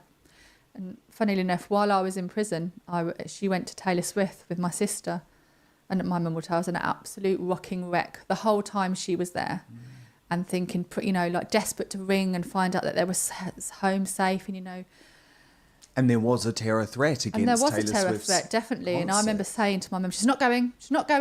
Mum's like, you can't stop her going, Lucy. You just can't. You can't. You know, she needs to go. But you've lost your one child, so the thought of losing your second, I imagine, is unimaginable. I mean, we all worry about our children. All parents worry about their children. But when you've lost a child, you probably unreasonably worry about any living children then, and think, you know, the unimaginable happened to me, and, you know, it could happen again. And for people who don't know, this is not a sob story. No. What happened to Harry was covered in the national media at the time. It was. Yeah. And even though criminal... Ella Boone says, kind of like a potential... Oh, no, he says, interesting pattern to these events is always commercialised artists or something mainstream. Kind of like a potential red alert for anyone to avoid. Yep. Charges. Yeah, I mean... Yeah, it's interesting how that plays out, because when it's mainstream, it means that, you know, the existing... power structures can use that to their advantage, because it's a widely viewed public event, and at the same time, the perpetrators of the event, or the crime, the violence against people, the terrorism, they also get the main stage. So yeah, interesting to think about kind of how that benefits both sides, actually. Or maybe it's just one side, because, you know, as we know, right, false flags happen. So maybe the people that want to control the narratives were the same people that were, or, you know, they were in cahoots with the same people that perpetrated the crime. So, yeah, man, that's interesting to think about. Definitely a red alert. You're right. Were not brought, and I know that's something that to this day, that is something that's deeply upsetting to you and Ray. It was decided, it was official, that it was NHS neglect that killed your son at 19 months old. And you woke up at 4 a.m. in the morning and discovered him lying dead next to you. Did, And he had to try and resuscitate him. Yeah, it was too late. And that is a trauma that must never go away. Of course, you can't. like I said, I don't even have the words as somebody that's gone through that. I mean, it is true. Your brain is very clever, and it does get easier. Ella Boone says, like a tragic event won't happen at an underground rave event. Oh wait, might be wrong about the October event. I feel I should be typing all this in Rumble. Lol. Yeah. Don't want to get banned from YouTube. In the sense of you learn to rebuild your life and kind of move. So she's going to go on to the just move forward and you rebuild tweet your in life. a sec, and I think then we'll probably end the stream after she explains that. Trauma never goes, never. It's always there, and sometimes I'll think about it, and I'm like, no, I'm desperately trying to put it to the back of my head, and as well as trauma, I guess it's fair to say a deep distrust of the system, of the establishment. That's probably an understatement, you know. I feel as a family, Harry was massively failed, and then... You know, that's also an interesting point when you think about perspectives and the trust or distrust of the establishment. Sometimes, or a lot of times, it comes, it's like out of necessity. People are oppressed by the system, which, you know, opens their eyes to the injustices that the system can carry out on people. But then, you know, people that haven't experienced anything like that tend not to see it. You kind of notice that a lot of the people that are, you know, like acutely aware of it have felt the boot, basically.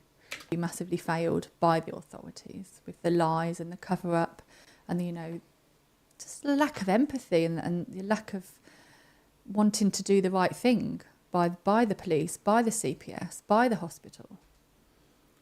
Your post on X contained 4 pretty crucial words that a lot of free speech activists have said moves your post from something that people could have claimed was inciting violence to actually being an expression of frustration. And that was, you said, for all I care. So can you just talk to me a little bit about your post and what you were meaning? Because, of course, one thing that people don't necessarily understand is that when you wrote that, there was no sense or sign that there was going to be any violence whatsoever, that any hotels were going to burn whatsoever. No, of course not. And it was just an emotional outburst. It was just a very flippant, unnecessary comment, which I later thought, you know, you cannot say things like that, take it down. I knew that. But at the time, in that very moment, I was so emotional, so upset, so distressed. And I don't believe anybody, if they say to me, have you never been in a situation where you've been having an argument with somebody, either face-to-face, online or whatever, and something's come out of your mouth and you think, oh God, I'm so sorry. I wish I'd never said that. I defy you to find me anybody that can look me in the eye and tell me that they've never said or done anything they regret. It's 100%. Human nature.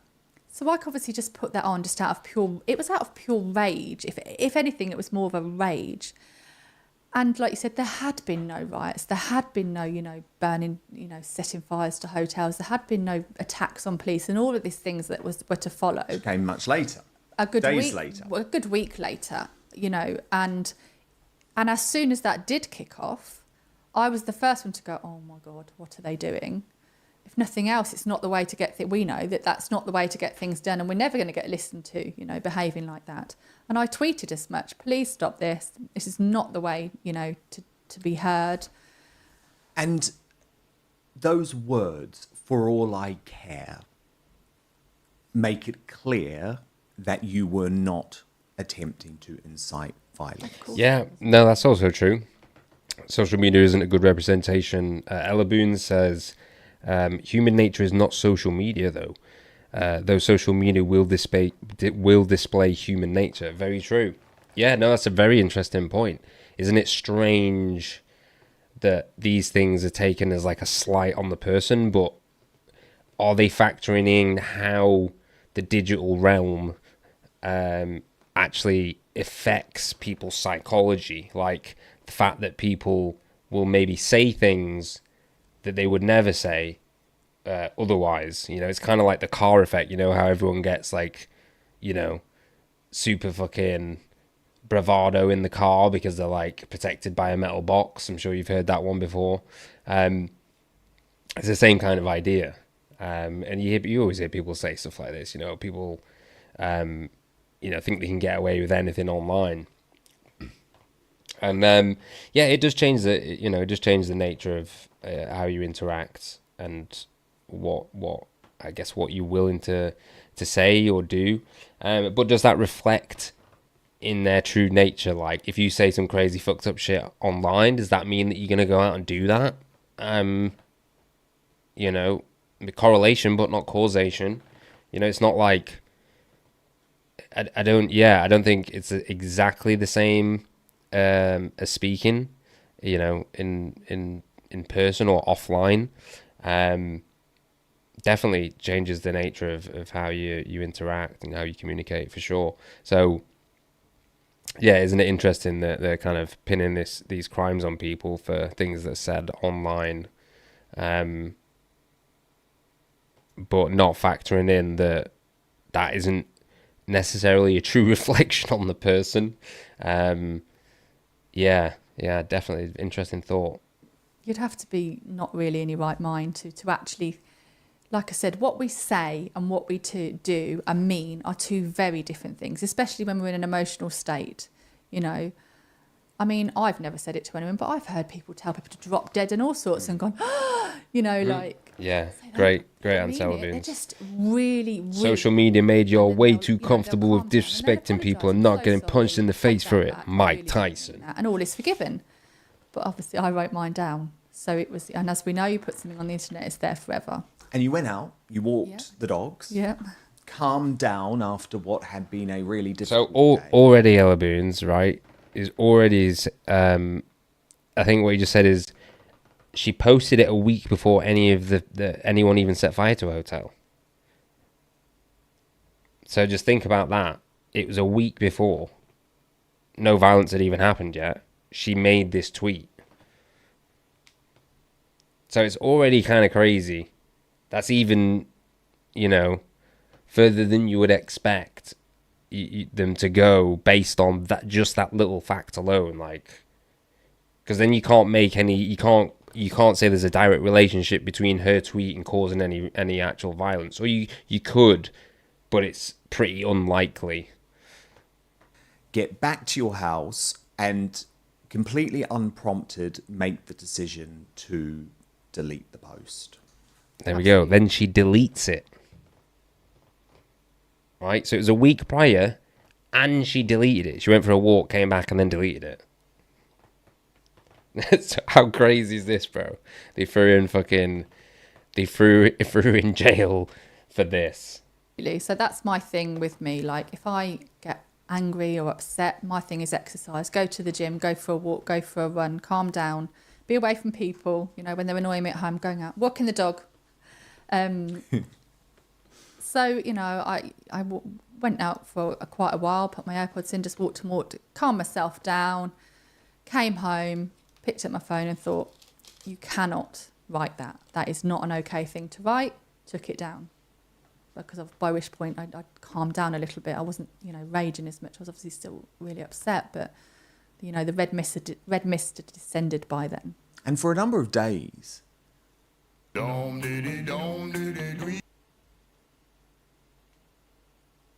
need to use FreeTube next time. Thought this was the end of it. Yeah, I didn't think anything of it. I didn't read any of the comments on there or anything before. I just deleted it. Carried on posting on Twitter like I normally would with my normal stuff, and nothing was said. And I didn't even give it a second thought, if I'm honest. But someone, and I'm fascinated to know if you know anything about who or where this came from, but someone, knowing that you are the wife of a Conservative councillor, screenshotted the post, and as the tensions in the UK ratcheted up, your post through this screenshot, not your original post because it was long gone, how long? Went viral. Locked up in jail for 380 days for a tweet. I don't know. It was definitely some kind of political campaign, because it started off, the first tweet I saw was like, look at this Tory councillor's wife being racist and this, that and that. I think initially it was maybe somebody local that was like maybe possibly a Labour activist, something like that wanted to unseat Ray, that wanted to cause trouble for Ray, because it seemed to be more about him than it did about me. You know, they seemed to be more bothered that I was married to a Tory councillor than what I'd said or, you know, anything like that. It was very much politically motivated, whoever did it. Whoever started that motion off was 100%, you know, politically motivated. Because why would you bother to mention that? You would just say, look at this awful, horrendous thing this person has written. We're going to report her. Why bring politics into it? Why bring my husband into it? He didn't know I'd wrote the tweet. It's nothing to do with him. He doesn't control what comes out of my mouth, as I don't him. What I don't understand the fascination with him and him being a councillor. And when do you start thinking, holy fuck, this is going to destroy my life? When did you know that this was bigger than you? I think it was the Monday before the Tuesday that I got arrested. So someone else has screenshotted what she put. She's deleted it. They've then posted that. So this isn't even her original post that like went viral. Today I've just got I had to fess up at this point. I had to say to him, I've done this really stupid thing. I explained the situation. Because you could see it exploding online. I could see, and I know I tried ignoring it. I tried deactivating for the day. It just carried on. It got bigger and bigger and bigger and bigger, and I was thinking, oh God, you know. So I had to fess up to him. I think it was the Monday night, and I told him what I'd done, and I was crying. He's like, okay, just calm down. It'll be okay. It'll be okay. You know, they're not going to come for you. The police aren't going to come for you. You just, you know, a mother and a childminder at home. They're not going to come for you. Don't panic. You know, just trying to, you know, you were stupid. You shouldn't have done that. I've told you before about running your mouth off. You know, like we're very different, Ray and I. He will take time to collect himself and have a good think about what comes out of his mouth first, and I could probably, you know, do with taking a leaf out of his book, because I'm just like straight in there with, you know, rah. But and he's always telling me, please don't say that. You know, yeah. So was he angry? No, he wasn't angry with me. Ray's not an angry. Ray's really calm. Like he is. He's stoic. It takes a lot for him to shout at you. You know, like he'll sit there and go, I'm not arguing with you. He's trying to calm you down. And he's like, look, it'll be fine. You've took it down. And then the next day he could see that this wasn't dying down. So we'd then had a conversation about, and I had thought about this because it's difficult because it was just spiralling and spiralling and spiralling. I was like, what do I do? Do I apologise and release a statement? Do I ignore it and hope that it goes away? What do I do? It was a really difficult, because I didn't want to fuel the fire anymore. I didn't really know what to do, so I just ignored it. And then I spoke to him, this was the Tuesday, and he said, look, I've been speaking to some of my colleagues and I've been thinking, and we're all in agreement that, yeah, you probably should issue a statement, you know, but be very careful what you write, because obviously you don't want to add anything, you offend any more people. So that's what we agreed. And obviously we have a friend, you know, in the business that does that sort of thing. So he did write the apology for me. It doesn't mean to say I didn't mean it. It just means that we were cautious, and we were thinking we don't want to upset anybody else. I need to be really careful about what I put out here. This is what happens when you're caught up in a crisis and a scandal. I mean, I've gone through this whole thing. Yeah, exactly. Someone stitched her up. So she's saying it's someone, you know, hates her. Yeah, probably hates her husband, or has some, you know, political thing against her husband. And she's even written she's even put out a public statement written by a professional, because she was like, oh fuck, I need to apologise for this. So all of this, right, all of the things, it was a week before. She deleted it after going for a walk. It wasn't even up for long. Someone else screenshotted it, so it didn't exist on her profile anymore. She wasn't spreading that message. And then she's written, public apology for it. And they're still going after her. People call it the hostage video apology, because you lose all sense of what's happening when you're at the centre of one of these storms. And so usually someone else does end up drafting one of these things for you and saying, put this out and it will all be okay. I'm not a media personality. I've never done TV. I've never done, sometimes I guess, as you know, it comes with the territory and what you guys do, but I'm not in that game. So I was like, oh God, what am I going to do? So the statement is drafted. At what time do the police turn up at the house? I think it was about 3:30 in the afternoon, 2:30, 3:30 in the afternoon. No warning whatsoever? No, they just turned up. And what happens? How many police? So there was 2 initially. So I just literally got back from taking Edie to the golf club, I think, and then they were ringing the doorbell, and she checked and I said, "It's the police," and she was like, "Why?" I was like, "I think I know," and I was like, so I pulled back up on the drive, and I didn't have many children that day because my car was in for a service, my big car, so I had Ray's car. That was another nightmare in itself, because he was kind of stuck at work then and someone had to go and pick him up. So the police were just leaving. But I thought, do you know what? Just get this over and done with. They're going to come and tell me off. They're going to come and tell me off for posting that post. Rightly so. Didn't for 1 minute think they were actually going to arrest me and cart me off. I had other people's children. I had my own child there. I had other people's children there. So I actually crossed the road and I said to them, I think you just knocked on, I think you just rang my bell. I think you're looking for me. And they were like, oh, yeah. I said, come on in. So they came in. That was it. As soon as they came in, we're arresting you, normal speech. Where's your phone? And I said, well, I've got the... I was just thinking, Elboons, about what you were saying before. About, things being tame, like the Charlie Kirk thing. And even this is interesting, so things like this have happened in other countries for a long time, right? Not in the UK. And so in some ways it's not as shocking. It wouldn't be shocking to people who live in those countries. I suppose what the shocking thing is that we've gone backwards. This never used to happen. It's not like we've always been a weird authoritarian state. We've had a weird authoritarian state. We used to have more freedom. We used to have more rights. So it's a different, I guess, different perspective. Like a lot of countries have just been like fucked up for fucking forever. You know what I mean? So it's like, it's a weird situation that we revert the freedoms that we once had. Children here, I can't just go and leave the children. I need to get Ray home to come and sit with the children. And are you panicking? Yeah. Are you crying? I don't know. I wasn't crying. I was just like, shit. This is not my world. Don't forget, this is not my world. I've never had the police on my door, and I wasn't expecting to be arrested. I was expecting to get a telling off. So you thought you were probably going to get a bit of a slap on the wrist? Yeah. So you're taken to the station. Imagine being able to build anything. Yeah, like you think about, like freedom of speech and, the American Constitution, British Constitution, like all these things that were kind of the foundations that were laid down in the past. So there was a time when we didn't have them. There was a time when the UK was fucked up, right? And anyone could just do what they want. People just kill each other and kings were tyrants and all that kind of stuff. And then there was a time when that stopped happening as much. And then it's gone backwards to the old tyrant kings. So we came forward, we progressed, we were progressive, and now we're regressive. Isn't that strange?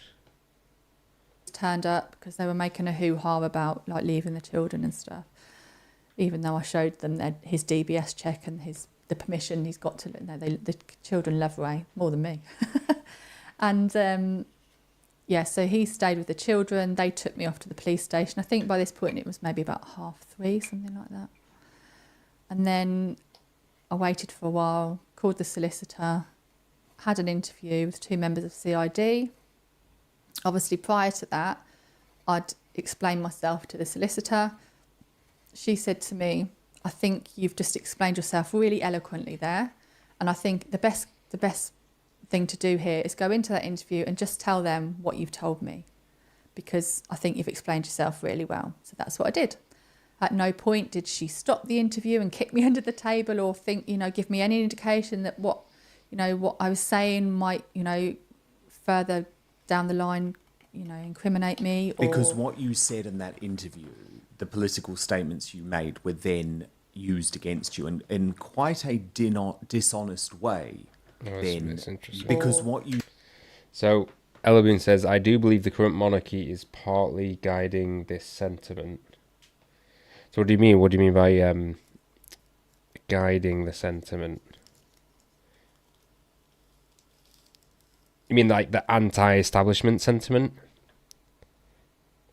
you said in that interview, the political statements you made were then used against you in quite a dishonest way.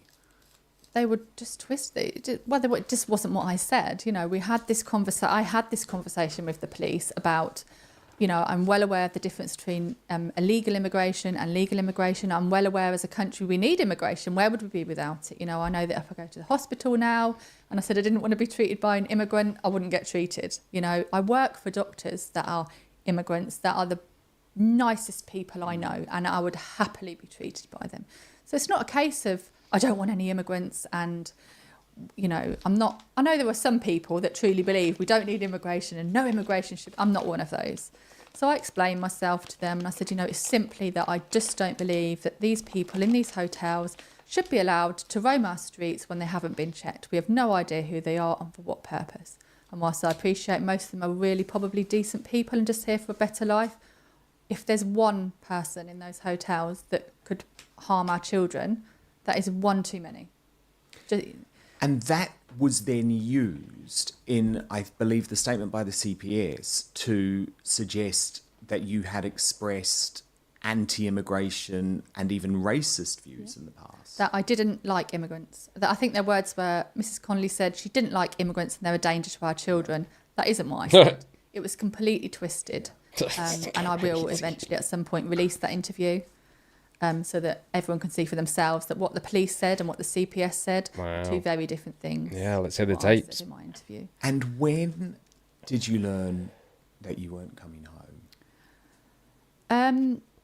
So they released me on that Tuesday, and it says in the paperwork that there was not enough evidence to charge me, and they bailed me with conditions not to post on social media, which I kept to. I did not break those bail conditions at all. So I just didn't post on social media, deactivated my Twitter account, and then, you know, just tried to carry on with life as it was, working and stuff. But I was clearly, you know, very, very anxious and not that well. Then it got to Friday morning and I'd got up, got showered, and I was just putting the bins out. And down comes a police car at 7 something in the morning. And I just knew, I thought, they're coming for me. So they'd released her Me. already. Bet Victor. And then came back for her.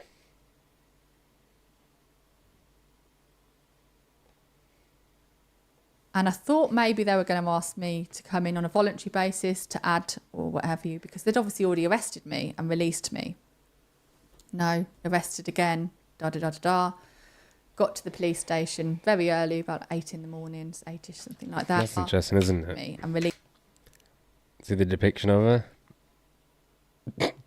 The cracked out photo. It's funny. As they always kind of do that. They always show these fucking... You ever notice that? They always show the photo... Like, the photos always look crazy. They always got this bit. It's like, yeah, look at them. Scumbags. They definitely did it. You know? They always show the most, like, cracked out pictures of people. It's crazy. Released me. No, arrested again, da-da-da-da-da. Got to the police station very early, about 8 in the morning, 8ish, something like that. And I said, can you get the same solicitor back? Because she knows the story, the backstory. She came, I spoke to her. She said, these are different things now. They've got more stuff. I said, what stuff? She said, well, they won't tell me. They were playing silly beggars and they were like not passing her the tweets. So she, at this point, wasn't aware what they'd got and stuff like that. And they were trying to do this whole... Elabun says the politicians have zero say on the current climate, like in all history. Monarchy were in full control of how good or bad the country was going. They'd got this paperwork and that she couldn't see, I couldn't see. And they were trying to do this whole one at a time thing. And she was like, you know, if you continue to do this, I am going to stop the interview at every piece of paper, make you leave the room and discuss this with my client, you know. So they finally relented, gave her all the tweets that they... And these are your historic... I see what you mean. So about the monarchy now. So that, yeah, that's what you were saying. Yeah, and the politicians aren't in power, and possibly so the royal family are more of an influence than we like to believe. Is that what you're saying? My historic tweets that they were, saying that they were racist or.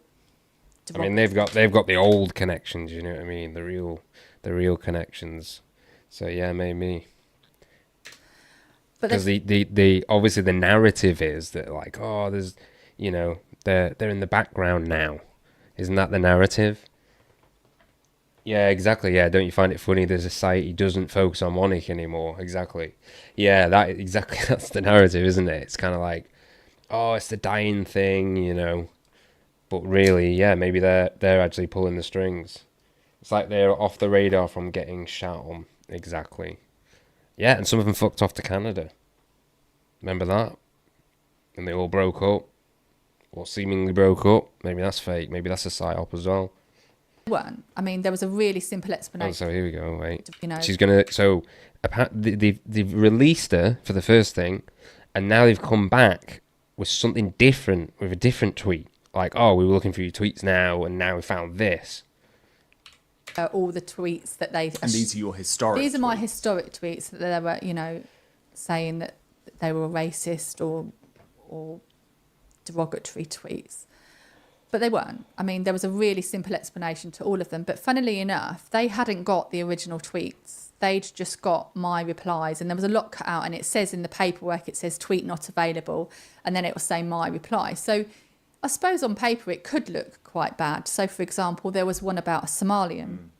It stemmed back from a video that actually Tommy Robbins, it was originally on one of Tommy Robinson's pages. My friend had tagged me in it and said, "This is near you, Lucy, please be careful." It was a really innocent post. And I replied, "Oh yeah, I know all about that. I think he's been arrested. I think he was a Somalian guy." With a sick face, because obviously, for obvious reasons, there was a guy masturbating over children in a park near me. I mean, would you not agree? That's pretty sick, So then I think somebody had put something along the lines of, "You can't say he's Somalian. That's racist." So I'd replied, "You can if he's Somalian." I really, to this day, don't understand what the issue of that is. Some racists like us, I would describe me as white British, like I would describe him as... People have a certain look about them, don't they? And if we're describing somebody, Somalians have that very distinctive look. So I said, Somalian, I guess, with a sick face. And then somebody had accused me of being racist because I'd pointed out that he looked Somalian. And then I put, you can say he's Somalian if he's Somalian. If you were given if the police were asking you of a description of somebody and you thought they were Somalian, you would say, "I think they were Somalian." That, there's nothing wrong with that. Like you'd say, "I think they were Asian. I think they were white British," or whatever you were describing. So what was clear is that there was an attempt being made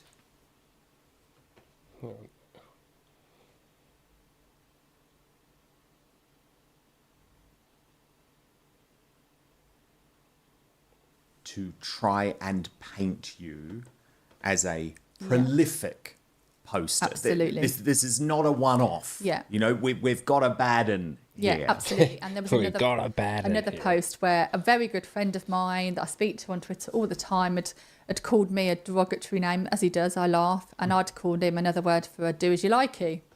Long story short, we'd all been on a group call on a Saturday night, had too much Whispering Angel. He was on holiday in his caravan. And then he couldn't get on the call, He'd put, "I just wanted to get on the call and call Lucy a Brummie, see you next Tuesday." To which I replied, "Well, you can't, It was friends. It was banter. It was banter. Friends having banter. That's all it was. But they were like, and then the solicitor's going, "Well, surely if you've got taken issue with her saying that to him, you're taking issue with him saying that to her. Oh, we can't find him." And obviously I wasn't going to help them find him. And so that was all that was. It was literally a really innocent post between two friends. And like I said, they hadn't seen what I mean, if I showed you the card he sent me while I was in prison, you'd understand. You had a unique We had humour. that, yeah, we have that thing going. And After that interview, is that when you were told? So what did she even say there? I didn't catch that. Were like, just it was banter. Lied. Well, you can't. You know. Next Tuesday. That's what she said. To which I replied, well, you can't. You know. Oh right. So she said once you on the call, Lucy Brummy. See you next Tuesday. So yeah, see you next Tuesday. Or you can't. Yeah. Okay. She said you can't. You couldn't. He'd put, I just wanted to get on the call and call Lucy Brummy. See you next Tuesday. To which I replied, well, you can't. You know. It was friends. It was banter. It was banter. Friends having banter. That's what's wrong with that? But they were like, you know, and then the solicitor's going, well, surely if you've got taken, I'm going to help them. Actually, really innocent. Showed you the card he sent me while we have that thing going. And after that interview, is that when you were told? What? Why is that even a part of it? What, she called someone a cunt? What? So I don't understand. You were going to be remanded in custody? Yes, so this was very early on in the day. They interviewed me. We did a no comment interview. Oh, what? Because something about a Brummie? Like a person from Birmingham, is that it? Because he said something about a Brummie? And they only took the reply in context? Because she said cunt about a Brummie? Is that what's going on? But with this written statement for that one. So she went through each tweet with me there and said, right, what is this? What is its meaning? So she wrote, some of it she just completely left out because she said it's so silly that I'm not even dignifying it with a response. And, you know, I was in my interview going, do you know Tommy Robinson? And she went, doesn't everybody know Tommy Robinson? You know, it was that I could see where this was going. So they asked you in your interview in my about second Tommy interview, Robinson. do I know Tommy Robinson? But did they mean, did you know him personally? Yeah, that's what they were implying and that's what they were asking me. And I didn't answer that. My solicitor answered in my behalf. Oh, so this woman, you think it was planned? Yeah, well, I was thinking that, yeah, 'cause she's like a normal person, a normal mum, and, you know, got some kids. She was a carer. The whole country should get... You realise the whole country should get locked up at this point. Yeah, exactly, yeah. That's why it's weird, isn't it? Because they pick and choose. It's like, why are they choosing certain people? What's that about? And why this woman? I didn't think that because it's to send a message. I mean, that's at least what I took from it. It's like, oh, look, she's just a normal person, total normie. And they were like, this'll shut people up. And I've heard other people say that. It's like, because the mums were speaking out on this issue, so they chose her. And went, oh, I think everybody knows Tommy Robinson. It's of no relevance, move on, you know. Are you a racist? Do you know Tommy Robinson? That was the sort of things they were asking me, and I was just no comment, because that's what I'd been advised to do. She did a written statement explaining where she thought it needed explaining, what each tweet meant. And then, obviously, I had to go back in the cells. And I was going, you can let me out, you can let me out. You know, at this point, I did not think for 1 second they were going to remand me. No. I just saw those tweets and I thought, what a load of crap. Are you serious? Are you seriously asking me if I'm a racist because... Compare cheese. Because... pointed out somebody, described somebody, or I've made a joke to my friend. Come on, get real. Like that was my thoughts at the time. So no idea you're not going to be going home. So then the day went on and they kept me there and they kept me there and they kept me there. And I was thinking, what on earth is going on? They've had their interview. She'd also put in a complaint, the solicitor, because she was like, why did you rearrest her? Why did you not bring her in for a voluntary interview? You've already arrested her. She's already given you a statement. Why are you bringing her back in on a rearrest? So that she put that in. Their excuse was this is a different charge. It wasn't. It never was. It was all part of the same thing. So she went off, obviously. Which was inciting racial hatred. Yeah. So, well, it's publishing written material that could have incited racial hate. Not that it did, could have incited racial because hate. We know that it didn't. And so told. Because we know that it didn't. Quite late that evening. And by this point, I was getting really restless and I was like buzzing on the buzz all the time going, please, can you... Because nobody talks to you in that place. They dump you in there. You know, my anxiety was through the roof. The only people that were seeing me was the nurse and doctor, you know, feeding me tablets to bring my, you know, crazy blood pressure down. And what we got left? And they don't update you, they don't tell you what's going on. We're busy. Stop it here. We're waiting for an answer from the CPS. We're waiting for an answer. 2 hours, 10 minutes. That's all they kept saying. And then I think they came about, it was late in the day, 8, 9 o'clock at night, and said, follow me, you know, and they take you to the desk, don't they? And they charge you, and they read out the charge, and I didn't say anything. It says no comment, because I was just like, you know, and you just cannot believe what's happening. I was like, this cannot be happening, you know. And then he went, and we're remanding you. We're not giving you bail. You'll stay here and appear at court in the morning. I was like, what? And then I just remember having a phone call and crying to Ray, saying, Ray, they're not letting me go home. And he was like, what? And I told him what was happening. And then he came, did he come that evening? I'm not sure he did, or he came the following day with some clothes and stuff. And then obviously they remanded me. I appeared by video link at Magistrates Court that morning, 10 o'clock that morning. They again remanded me, the sister asked for bail, they wouldn't give me bail. Said this is so serious that it's going to Crown Court, we're not dealing with it. So that tells you straight away that they always intended to give me a sentence more than 2 years. Because a Magistrates Court can only give a sentence up to 2 years, Crown's from 2 years. So it was an either-or case as well. It was a case that could have been heard at Magistrates Court or could have been heard at Crown Court. They call it an either-or case. So at this point, is it starting to dawn on you that you are... Okay. Well, we're going to shut it down there. Thank you for coming, everyone. Thank you, Ella Boons, for keeping the conversation going. I'm going to end with a advert from our friends over at Luna DAO. So check this out, guys. I'll see you in the next episode. Peace. Unchecked governments have eradicated privacy and truth. Those who resist are brought down swiftly, but we refuse to submit. Lunapunks are freedom fighters, protected by encrypted shadows. The future we're building is sovereign and uncensorable. The moonlit night is coming.